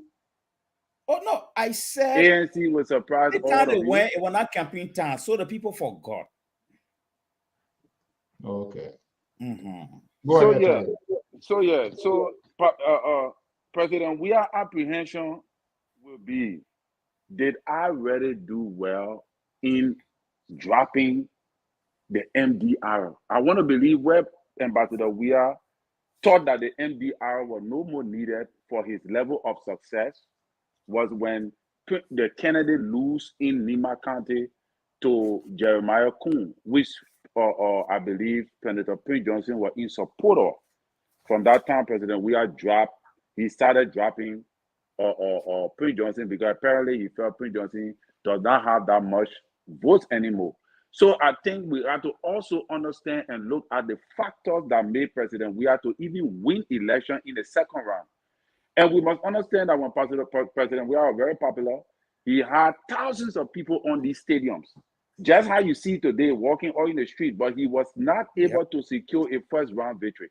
So why do his supporters think that they can do it? Even they're talking about all the people that they saw on the street, they're not even reach 50,000. You got 800,000 registered voters in Monserrado County alone. So I don't get it when they say they're putting people all over. You get 100,000. How many times you get? I think 200,000 voters in Lofa. 200,000. You get few people on the street. You say, "Oh, you already win." So they're just making the kind of poor analysis. But we must understand that there were factors that made President Weah win the election that have shifted over to Unity Party. That is the reason why Unity Party. So hold on, that factor is not existing no longer. Those factors are not in full swing with President Weah. President Weah do not have the MDR. You don't have Prince Johnson on your side that helped you to win in 2017. Prince Johnson numbers are very clear. You must understand no replacement. No, you don't have a replacement for Prince. Who you get to replace Prince Johnson? Roland Duo. That Roland Duo going to match Prince Johnson in Nima County. The people see Prince Johnson as a hero. Who going to take? He can't make it. So the aspect here is that Prince Johnson is not in the race, and Prince Johnson was the boom in President Weah's throat in 2017. Prince Johnson was a factor. He came third place. All right. So if we will agree that the Nima votes and NSR Prince Johnson lay on based upon the past record, that side definitely end up winning the elections. Obviously, you got to look at that. Then you don't have Bronsky in the race. Bronsky is not in the race anymore. So there's a possibility that the election could go first round if and only if the election become transparent. I also want to believe that, what his name, Ambassador Booker, apprehension would be, like you said, the first question you asked that we didn't answer properly, that if President Weah do happen to win these elections, what would be, the opposition position? I believe that Ambassador Booker will say, well, my regret would be probably because I did not stick with the CPP. Mr. Cummings will say, okay, my regret may be probably because I did not go as VSB to Ambassador Booker. Or maybe my VSB peak was not the right peak for me to win. Because I'm looking at all of these factors to be the main factor. And President, we are apprehension too that I believe right now he's thinking about is why didn't I maintain Alex Tyler? Why didn't I maintain Alex Tyler? Why didn't I maintain the full MPP? MPP is not in her full strength with President Weah. Why didn't I maintain the MDR? These are factors that are playing in these elections that gave me the ability to say that I doubt that President Weah can win the first round. I don't say he can win, but I doubt that he may win first round. And that is what I believe, that if things go sideways, Unity Party it's possible for them to secure a first round victory. No way. Okay, you said something we are about to go to. We get a lot to do tomorrow here with this whole. You support Ambassador Boyka. Do you think there's any sort of regret on the part of the ambassador with respect to holding the CPP in tight as a state person? During the Philadelphia meetings, his party, who were privileged to form part of that, took it live, and he promised that he will unify CPP.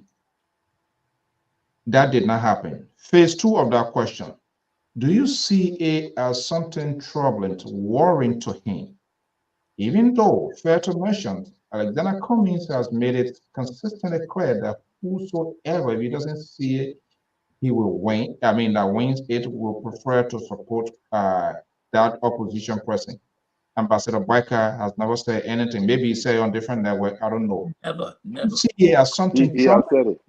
No, you see it as something troubling. He to said him. it on the reloader, on the class reloader. Oh, okay. When he ready to play the cassette, right? Go watch it. Go watch it. He's there. They asked him that question. Oh, okay. So, but do you see it as something troubling in the event is narrow between he and the president? What would ANC position really be like? Cummings will come or say, I want to support it. But they are followers. These people, all these people, they don't have real authority over all of their supporters because there are some sort of rough edges with those two parties for whatever reason. I don't know. Is that something you think he's thinking about now at this point in time? He got to think about that. If I were him, I would think about that. But there are some things that you can never fix. And just how there are some things you are not responsible to spoil it, but it does spoil. Or it slip out of your hand like a glass bowl due to some mistake and it break. You can't put it back together. There are some things that you can't put back together. So you work with what you have to move forward. But I think that this will be Ambassador. This is Ambassador Boyka's greatest regret. I do not believe that Ambassador Boyka wanted the CPP to break. I do not believe that Ambassador Boyka will say, oh, I can do with all the CPP, or if he lost these elections, I don't believe he will, that he will say, oh, it was because I didn't do that. And he would say he would not regret that the CPP left. No, I want to believe strongly that Ambassador Boyka do regret the CPP breaking apart. And anybody who say from the Unity Party perspective that would say they don't agree with that, Ambassador Boyka just moving on, they don't understand politics at all. Jerry, not just regretting, but did he make an attempt to fix it? Yes, he did. He did several times. He made several attempts to fix it, but it's like a glass bowl. You know, this political institution called with Mr. Cummings, the ANC, I believe Mr. Cummings himself regrets with some of the people that he have with him that does not share in his vision. And I believe that Mr. Cummings had to agree with certain people ideology in his party just so that he can forge ahead. But Mr. Cummings is now seeing the reality that there are so many people he have around him that really do not understand the moodoo operandi of the political landscape of Liberia. So, but if they did understood, I believe that Mr. Cummings will have hold. And that is what, like right now, there are certain people, the ANC people will never support the Unity Party in the second, if there is a second round. Most What's about the historic Unity will not Party? support. Are the Unity Party, are they waiting to do that? Yes, the Unity Party You know, people, Terry, I can tell you several Unity partisans. In fact, most of the Liberians, not even Unity Party, if Mr. Cummings enter into the second round of, let me tell you, Unity Party have the most responsible supporters in Liberia. Most of the people you will see beyond Ambassador Boka, their votes are authentic. They got voting cards. Unlike Jowia people, you see, you saw you saw Freedom FM the morning, the voting cards that they have, that they were calling people to come receive the voting cards that they lost yesterday when the CDC parade. The people lost their voting card, over hundreds of voting cards.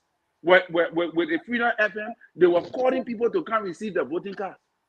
So what I'm trying to tell you is that Unity Party people have responsible guys that support them. They know what is right. So definitely, if Mr. Cummings end up in the second round, I can assure you that I myself will campaign for him to win. We gotta go. We've been here for a little while.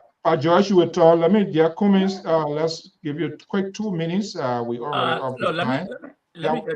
Josh, let you just make it now. You will close it up, and then you guys can make your remark. Cummings, go ahead quickly. Mr. Stoll, thank you so much. And Mr. Good evening to good evening. The panelists over there. You know, a few years ago, I told you something on the 7th month, right? I'll say this before I join the panelists tomorrow. 99% of the numbers that will be pulled in at preliminary results will come from the Unity Party. Keep the tip, say I told you.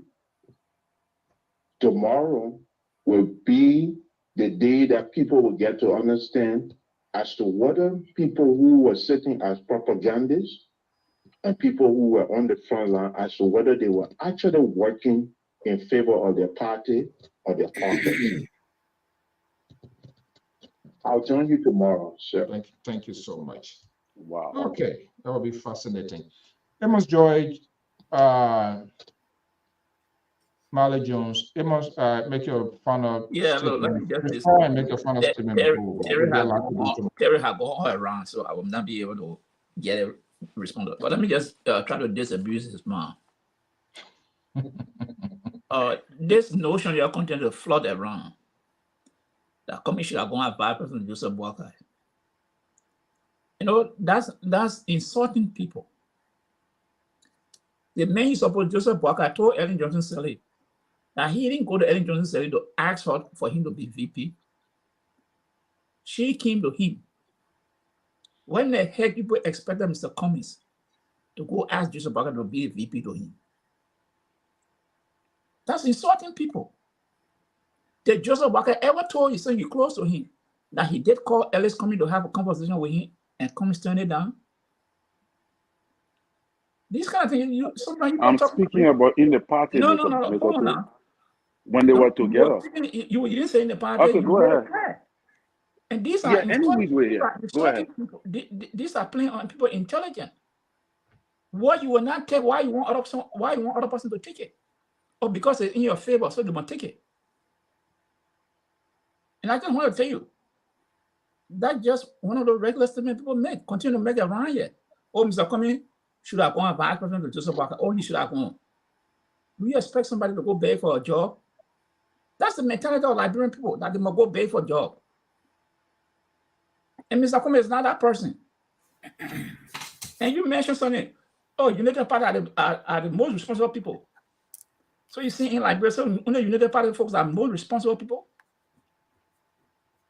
That again, insult to Liberian people. We are all responsible people. It's because I disagree, so that means I'm not responsible? No. After party, the most responsible Even the party is still wrong.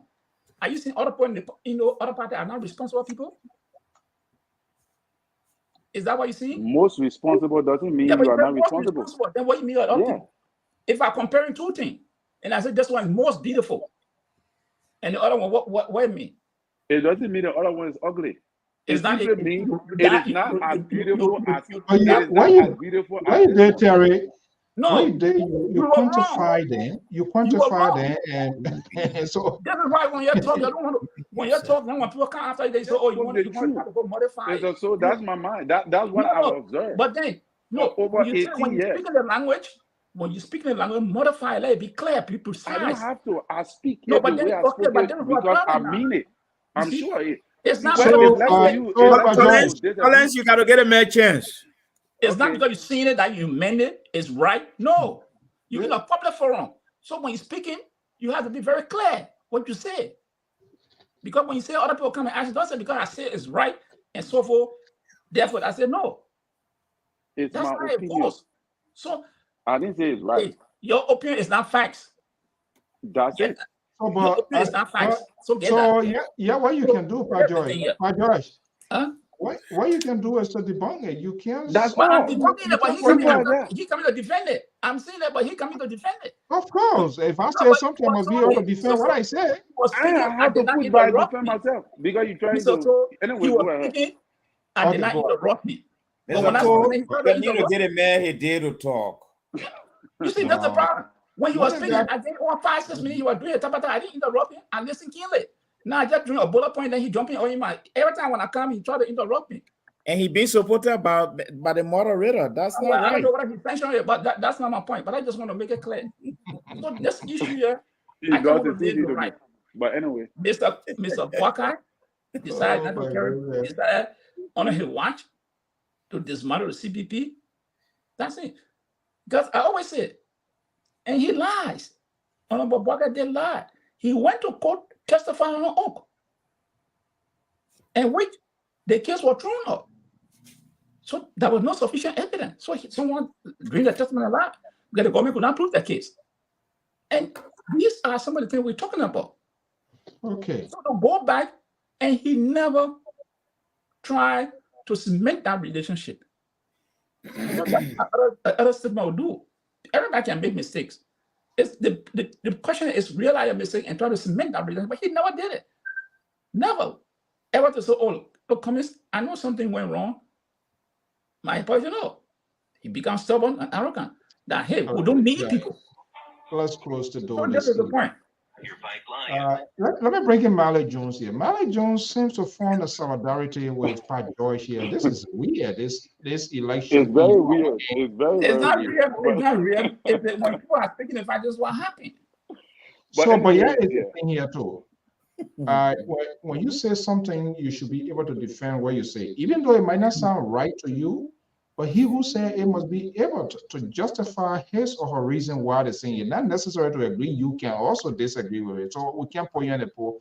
Mali is trying to stir up trouble here because something to is not here. Go ahead. Well, I think I agree with Emma George in a sense. Oh my goodness. Especially when it comes to the VP. The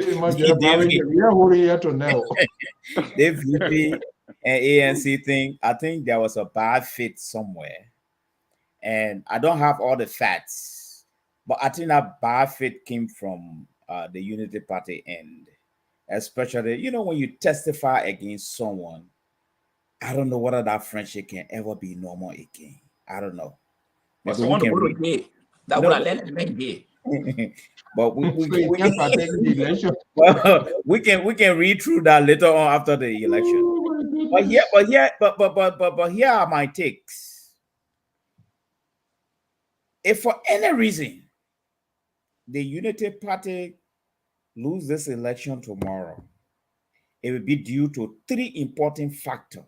One, the United Party repeating one history that affected her in 2017. Her refusal to build strong political alliance. They stay doing it again. That caused problem for them. 2, the VP himself did not show up in any of the southeastern country to give boost to his rescue team. That was it happened in 2017. He repeating it again. 3, the United Party failure to carry Kumi as an ANC, they carry the ANC standard bearer as a vice president. All these things play to the tune of the CDC. So United Party may come close to winning, but it will be quite difficult. And if for any reason the United Party don't cross the Rubicon, it's because of the 3 reasons why the United Party might lose this election. And lastly, from my own assessment, looking at what is unfolding, what has been unfolding since we've been on the platform about the election thing, is competitive for any one party to really get 50 plus 1. I don't see it. Yes. But the next question I want to ask the panelists here before we leave is that who truly need this election? It's a United Party or CDC? Thank you. The Liberian people. No. So why you didn't call the other party? No, I'm talking about the 2 front runner. Oh, the 2 front runner. Yes, who really need it. And my conclusion here is that looking at the United Party really needed to change things. I think. So then let me flip the coins around. Yeah. See you narrow it to CDC and United Party. If it is among the 2, who you think get a leverage to be more appealing to ANC? Because that's where the ANC factor going to come in as well. Very good. Because of the bad blood, United Party got to reach out to ANC before they get their support. Because there's a bad blood there and they stay there. But that can and I thought United Party would have worked on that before tomorrow. Before what? Tomorrow? I said United Party. No, listen now. I said United Party should have worked on that long ago before tomorrow. Oh, that's that's an obituary announcement. Terry. Right. Okay. But it can't work. But I see ANC being neutral when it go to second round. I see it happening. So who will be hurt? What I'm saying, Mr. So, is that I want to answer your question straight. It means CDC is just going to go back. Okay, all right. Let's put it. Your question is profound. The ANC is going to support the CDC. You already see the thing on social media. No, CDC crowd yesterday. I don't have the evidence. No. You can't say no to the man. I don't have the evidence. Maybe he can speak for himself. Okay. I don't have that evidence. But yeah, so he said he speak his evidence. I'm not disabusing you. I'm not attacking you. I'm answering Mr. So's question. Okay. Yeah. And I think, Mr. So, that because from what I see on social media, they're boasting in CDC crowd. They're not talking about the UNO. They're boasting in CDC crowd, attacking the Unity Party. That CDC put up more crowd than UP. So my question is, are we not both all in a race? But what I want to say, and I listened to Mr. Cummings speaking subliminally when he spoke during a campaign. He said, we're giving President we are rate card, but equally so, the Unity Party should not come back. So it is like a spin. You know, so in other words, he's not definite to attack the real incumbent that he claimed he's going for. He specifically narrowed it down to Unity. This is why you're missing the point, Terry. This is why you're making attacking. Listen. In order for ANC to secure or CPP to secure a political space, it has to manage to neutralize the main opponent within their own column. You got that is to say, no. Listen, we said this here before. The struggle is between the 2 major opposition. You got to be a front runner in order for the rest of the electors who are considering not to vote for the incumbent president. You got to secure a seat for them. That's what they didn't do. He tried doing that. It's just that it came in a late time because they never had people to really talk to them. He did not measure arm with Ambassador Joseph Newman Boyka. He was playing the softball. Only later now he turns to be a pusher. So what he was saying literally there is, look, in as much George we are, the CDC government is a bad government, lack of good governance, all of the list goes on. Unity Party is also a recipe to what we got today. They gave birth to all of this. They also are being there. They didn't do whatever they can do. So I am the new kid on the block. I should be the one to rescue. I should be the one to be given this opportunity. That was his argument.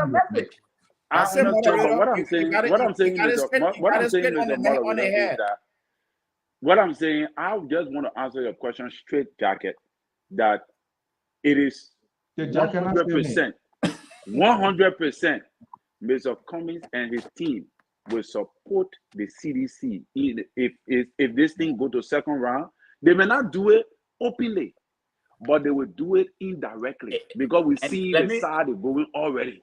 Okay. I can say it clearly. I told you this on the show many times, and I mean it. We will be here tomorrow. I represent it. I speak as part of, I support the ANC. Mr. Terry, let me disabuse the mind again. Start spreading this jiggery. Mr. Cummings had made it clear he would never support George Weah. So if you people, this is why the Unity Party is very difficult to deal with because you don't have principles, you don't have core value. You talk about he'll go behind and talk something different. Why you want to play in someone's mind? You are never there with Mr. Cummings. Mr. Cummings speak as someone clear who believes in himself. If he said he would do that, he would do it. He had told on many platforms he would not support George Weah. Why you continue to push this garbage around? Mr. So ask a question, Pajor. I'm answering the question that he asked on the basis of what I observed. I continue to disappear, but he come every time. Mr. That's my view. You cannot impose your view on me.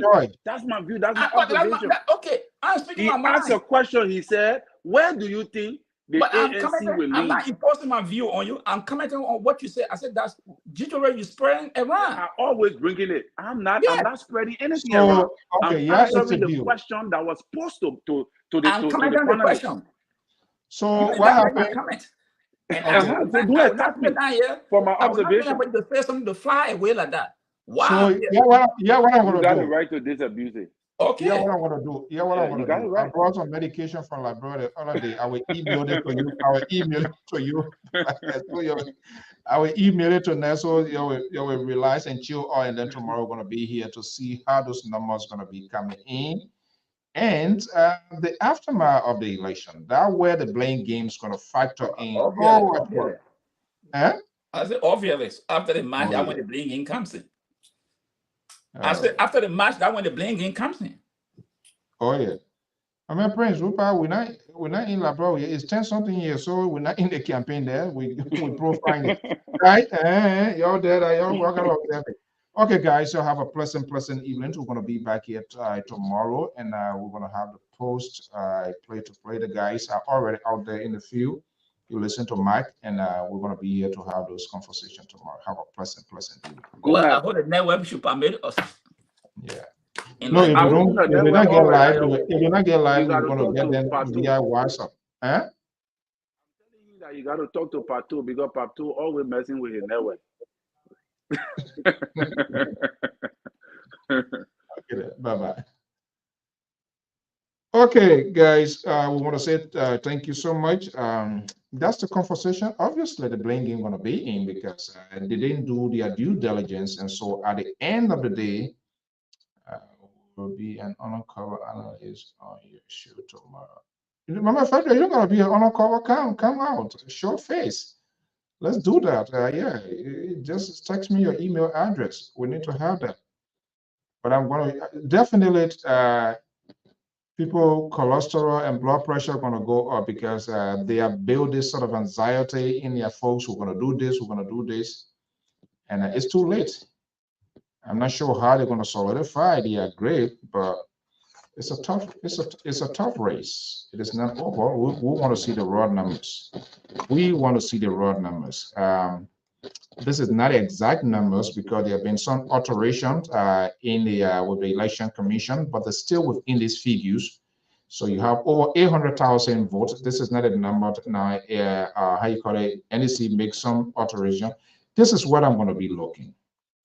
This is what I'm going to be looking. So Lofa, Nima, Bon, Mangibi, Lofa, Green Basso. This is where I'm going to be looking. This is where I am concerned. With Mosorado with potential 800,000 votes, anyone who hits 60 to 40% with the people that are so much there, the probability of you getting to the finishing line is more likely. It's Nima. So we're going to be looking to the numbers that are going to be coming from Mosorado. Looking at the past history of the president from the southeastern side, which seems to most likely, but the opposition managed to go in there. But I'm not sure how much they have done in terms of taking numbers away from the president. Ambassador Boyka himself did not show up. We're going to see what happens from Mosorado as well. Mount Gibby there yesterday, our folks were there. The showing off of Nathaniel Mangi, even though it's in the senatorial race, if that senatorial race result translates into presidential race, then it'll be interesting to see the numbers, how the numbers are going to be coming out. And Mount Gibby is one of the most needed places. It's a very rich area there too. So if Mangi pull it out big time, the probability that those same people will vote party line, since Mangi himself aligned with President George Weah. That's just an interesting place. Grand Bassa County is almost like no, I don't want to say Gaza, but it's a fight, it's a tussle line, the ANC and that of the Unity Party. So guess who's going to be a beneficial, factor in that? It will be CDC, because you have Nyongli Kanga supporting of Joseph Boyka, and you have the daughter of Grand Bassa County is a vice presidential candidate for CPP. So the two are going to go out there. So when George Weah goes in there and take any number from there that is a good number, then there will be a harm to either the CPP or the ANC, because they really have interest in Grand Bassa County. Normally want to show her political strength. The Bassa land folks, would they deny their own daughter sitting at the head table as the second president of the Republic of Liberia? That is very much interesting to watch. Then we'll go to Nima County. Nima County now, Prince Johnson changed the narrative, leaving the CDC, going to Unity Party and all of that. Where the issue is going to be here, will Tiawan Gonglo actually be a factor within Nima County, or will it be a certain column within Nima County from his ethnic side, which is the Mano group? The Gio group has a huge voting number as compared to the Mano. So are they going to vote on that sort of tribal line? Well, he's one of us, so we got to vote for him. If that happens, it means Prince Johnson, is going to add up to the numbers for Unity Party. Bon County, that's what this guy, Unity Party, what is his name, this senator, the party chairman, is a factor there. You have Joel Howard Taylor there. You also have a son of Bon County, Yabawlo, who is a vice presidential candidate for Tiawanse Gonglo. That is a problem. With Monimad, do an offset for Ambassador Boyka from the Lofa end. We don't know here how much they're going to play in. But also remember, Joel Howard Taylor also get a huge background from the Lofa belt, which could potentially make people to vote for them from the CDC. So there are a lot of entanglements here for people to just draw the conclusion, this is how you're going to go. It's kind of difficult. So we got to see these numbers coming out, exactly how you're going to look like when the preliminary start coming. We're going to see how you're going to look like. If the president is to do well, to solidify his political grip, this is where we're going to be watching for. We have approximately little over 300,000 votes coming from the southeastern side. If the president and the CDC manage to maintain their grip, If the CDC managed to maintain their stronghold from past election, to this election here, then they will be in a good shape. But if Unity Party, ANC, goes in there and dips some of that number, then they're going to be in problem. That's one of the reasons why the president decided to go within the southeastern land to make his presence felt. Well, you are disappointed, the role wasn't done, but I'm coming back here. I want you to give me a second chance. I've done this time around. I'm going to do it. I think this is where the mistake came from Ambassador Joseph Boyka, who, even though his number 2 person went there, but he could have taken that political risk to go there and define George Weah and made the people from the southeastern side to say, you see, this guy came here the last time around. It was the same role here. How can he tell you that he's a viral medicine? But these people, they do not have people who really advise him. They deserted that. They sent Jeremiah Cohn. Jeremiah Cohn says some ridiculous thing about some portions of the southeastern side. I don't know how they can execute proper message from Grand Jida, even though Grand Jida vote, but every day water put a fire. You see here, Grand Jida is what, 64,000. But he says some things. And whether you like it or not, the political process in Liberia always based on travel line. He, Ambassador Boyka, who have gone there to do a damage control. He didn't do it. What his name said, Cohn said things which was not true. Nobody will buy anybody for $5. He cannot prove that, considering his age. Liberia does not have a big industrial area to say that people were coming in trailer and people were buying them for $5. What sort of well? Do we have any industrial well in Liberia? Hell no, we don't. Even Beaumont don't even have it. Vampla, Insano, nothing of such. And nobody said anything. GOL did not execute a good propaganda machinery against that statement. But I did hear that a couple of people were sending that video from the southeastern side, which could play into people's decision making and say, oh, this guy is Supreme Johnson, going back to history. There are a lot of things people take into consideration. I'm waiting to see what's going to happen from the bombing land. Snow went there the other day, say, you know what? I'm not going to tell you what to do again. I'm out of this whole thing here. Is he deserting the president, or he's just focusing on his own political ambition for 2029? All of these are all there. So people need to chill out and just relax. It's going to be a tough one. The opposition, they did what they could do, but I don't think the surrogate did a really good job, because most of their talking point was attack. They were saying putting much alternative in place. So the seditions managed to retweet their structure and saying all what they were doing is hit. They do not like this president. They are jealous of this president. And the president himself, it plays into his narrative. But we want to see whether all of this is going to manifest itself, because now they did all they could do, all their tabata, all the trucks people were getting the trouble. It is time for the electorate themselves to make the decision. They are the judge. They're going to hand down that verdict. So we're going to see how it plays out. So I think they need to get all of the candidates, they need to get their nurses closer to them to hang some IV up, get some real painkillers and all of that. Nobody cholesterol, blood pressure should go up. We're going to be getting the raw numbers. NEC vowed the process is going to be free and fair. That's what we're going to be looking at. We're going to see like they have what? Pretty close to 5,000 plus observers, both local and international. I'm curious to know whether they will be deployed extensively throughout the length and breadth within the 5,000 polling precincts center as well. Whether they're going to be deployed there, how the process is going to be looking. It's up to the political party, not NCC. This is what makes election costly. If you do not have the ability to maintain your pool washer, it's up to you. Nobody going to wash you. So you are responsible for their feeding. You're responsible to do a shift changing.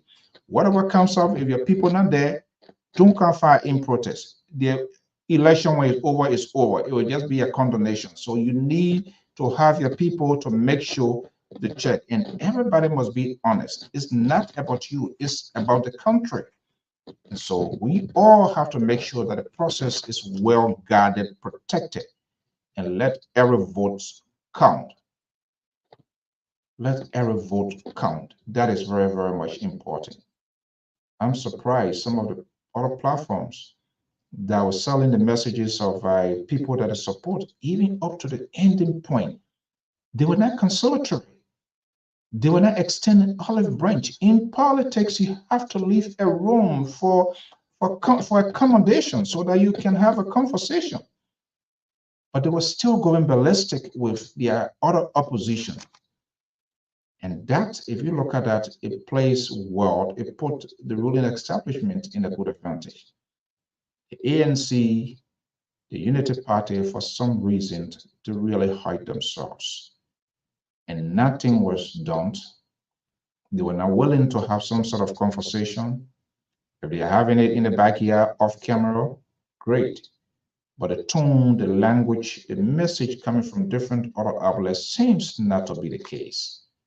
So I'm afraid that we're going to come back here and have this sort of blame game. He was responsible. No, he was responsible. No, she was responsible. Most likely could be the next conversations. But it is so close to call. We'll be monitoring what is happening. From all indications, people that are cited, and I'm quite sure people are going to turn out. But it's not encouraging. The census, little over 5 million people. You have 2 million people voting. That undercuts the population. So what went wrong? People did not really register to vote. Did not really register. And some of those people, the number two, decrease. Voted 2,471,617. Country of so pretty well, you have almost like what, 31%. Because if you get sort of 5 million and you have this number, it means you don't even have half of the population to register. That means something went wrong somewhere and nobody grabbed it. This is where I think the opposition, if not all of them, the screw up, the focus on the census that much, they were raising concern, they were apprehensive of the process, that it was meant for people to cheat and forgetting to know the census is just the numerical figures of people that are residing even down to the babies. Instead of them to tell their people to go and register, encourage them to make them to go and register, because that's the precondition to your even winning the election. You got to be a registered voter. They didn't do that. CDC people all over it, they were registering. Only to go back to election commissions and asking for the extensions, election commission to entertaining like a snake, black snake, and bite them in the face say, no, we gave you the time, you should register. And they were right. So they didn't do their part. However, it is not over yet. We are looking at all of these critical components that could impact the results of the election. Because when you become apprehensive of the process, you are literally telling your supporters you do not have confidence in the process. You do not trust the process. In other words, you're telling them you don't need to even vote, because even when you vote, your vote will not be counted. They're going to cheat. It makes people to stay away. And that's not what you want to do. You can make some of these arguments off camera and still tell your people to go. That did not happen. It's 10:51 Eastern Standard Time. Our guy was just telling you from Ganta, people already trying to see, they try to get out to make sure and get to these centers and do their vote. How many of them actually created a massive awareness? If you show you're supporting me, please, I know you want to go on your cocoa farm, you want to go on your coffee farm, you want to go sell your market, you get a place to go. But please make sure, get to the polling center, get your vote in first. Make sure you check your ballot and vote. How many of them did that? Yes, I know you don't want President Weah to be re-elected. Yes, CDC on the flip side, you don't want Joseph Boyka to be re-elected, but you need to have your name marked in the column of your choice. But some of them want to go and they're going to get mad. No, we don't want Joy Weir. Oh, we don't want Joseph Boyka. Then they cross it and it goes way into the other person, thinking that you're hurting the candidate on the ballot. You are hurting, you hurt your party that was actually counting on your vote. Do they really create that massive, or you assume that the people are going to do the right thing? A lot of gaps in between. I wouldn't be surprised of the number of disqualified voters or to card that will be announced tomorrow, because the Liberia Election Commission, no, you want it, you need to educate your people. The Election Commission going to give you the material. You have to go beyond. You're going to find your supporters wherever they are, counties, districts, towns, and villages, and educate them. Was that done much enough? We'll find out to see. Join us tomorrow in commentary here as well. So our folks are going to be out there. We're going to be bringing all of those informations right here on LPR, keeping it fair, balanced, and proportional. We don't make news. We don't create news because we want you to be enticed. And that was some of the mistakes for most of the people who have some of these major outlets that were supporting them. You devoted time so much, who don't know people were enriching themselves. The librarian knows the story. All you should have done to draw the contrast and set the agenda to your pressing. But if you take 2 hours of your time to say you want to buy more pressing, and you have only out of the 2 hours, you have 10 minutes or 30 minutes to talk about the good of your candidate, it takes away the substance. And people will process that message differently. I'm a free thinker. I want to know your alternative, what you're going to offer me. It's like you said, you need a surgery. What are you going to be thinking about? You want a doctor to come to perform that surgery, but when you're telling me I'm sick and you're telling me no doctor going to be coming, you are telling me I'm going to die on my own. I don't want to hear bad things. I want to hear the good side of the story, how you're going to govern, how you're going to be done differently. Unfortunately, the entire process was enticed with drama. Not much time was given for these politicians to answer the questions. Here we are. We are in the early morning hours of Liberia. We are about to have these people to be our Antonies. They're going to represent our interests, whether we like it or not. For 6 years, for 9 years, we got to deal with it. You ever heard somebody resigning because of alleged corruptions or because of something? They do not even apologize for their actions, Liberian politicians. They justify their action. So we're going to give them that power of Anthony for the next 6 and 9 years. Trust me, when the results are announced, the next conversation is going to be a blame game. When they should have avoided that first and foremost. That did not happen. They will deal with it as it is. Whatever comes, we have to embrace it. We trust the process. We will wait until it proves the other way other. So the concept, the notions, the innuendos, the subliminal messages being sent around by these politicians and pressing the minds of electors and their supporters that the election is going to be a fraudulent process is ridiculous. So what will you say when Alexander Komen wins it? Then is that a fraudulent process? When Joseph Boyka wins it, is that a fraudulent process? When Tiawan Gonglo wins it, is that a fraudulent process because you feel entitled? That is absurd. And we need to stop that. And there are a lot of prominent people, both in the media and public space, are preaching those messages. It's wrong, and we must stop that. We must look at the process. Let's wait and see what happens. They have the ability to have done everything possible to engage the election commission to make sure the process is free and fair by having these national conversations to constitute measures to make sure the elections are held in the way it should be. Well, this is just a commentary, obituary after the game. But tomorrow, all we want We say we wish the Liberian people, the government, and the people of Liberia, all of the parties and those who want to be participating in the process, you are making a consequential decision, not just decisions about yourself, decisions about the country. We are not here to tell you, go and vote this way or that way. We are here, we create the conversations, we open the corridor to see that you can make an informed decision. That's what we're supposed to do. That's why we are not a mouthpiece for any political party or any political institution.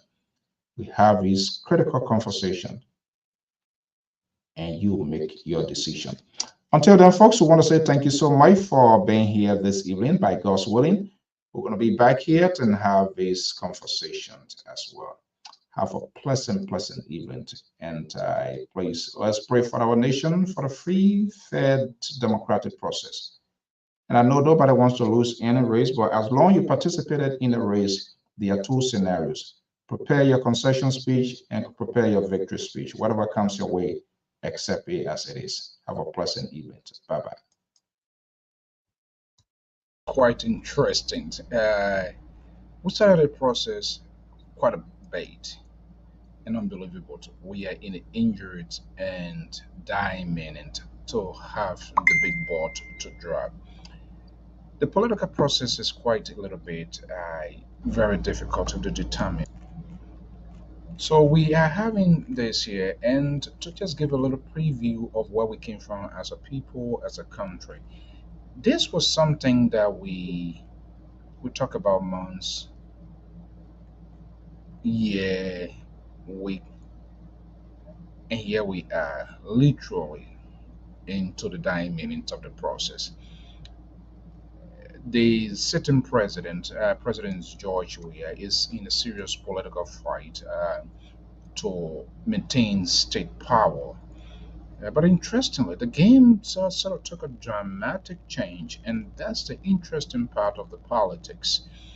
Joseph Newman Boyka of the Unity Party lately got on a sort of unprecedented momentum that tend to shift the wave of the electorates in his direction. And this is a very critical aspect, and that's why every political party or anyone who participates in a very crucial process to see yourself, because you want it to be in your favor. This is not a red line to red tip being put here that because of this, he already sealed it up. But he becomes a sort of attraction to those pushing to the ruling establishment, putting them on edge to sort of show some strength. We're going to wait and see what happens. But for now, Ambassador Joseph Newman Boyka and the Unity Party seems to be one of the first top two. And if that happens, what we're going to be watching up to see what are these oppositions who want ultimate goal, even though they disagree on so many things, but they have one thing in common, and that will be the interesting part to see whether that one thing will manifest itself by then throwing their support behind Ambassador Joseph Newman Boyka. Is the Boyka folks having that conversation? That I don't know. But one of the ones that I see going to be a little bit tough one, however, they have the ability to soften it, is the CPP ANC support. Would that go to Boyka? What will happen? What will Alexander Benedict Cummings say? Even though, fair to mention, he has said repeatedly he will support the opposition, but we know how the edges has been in the last stand. Folks, the ball is about to drag.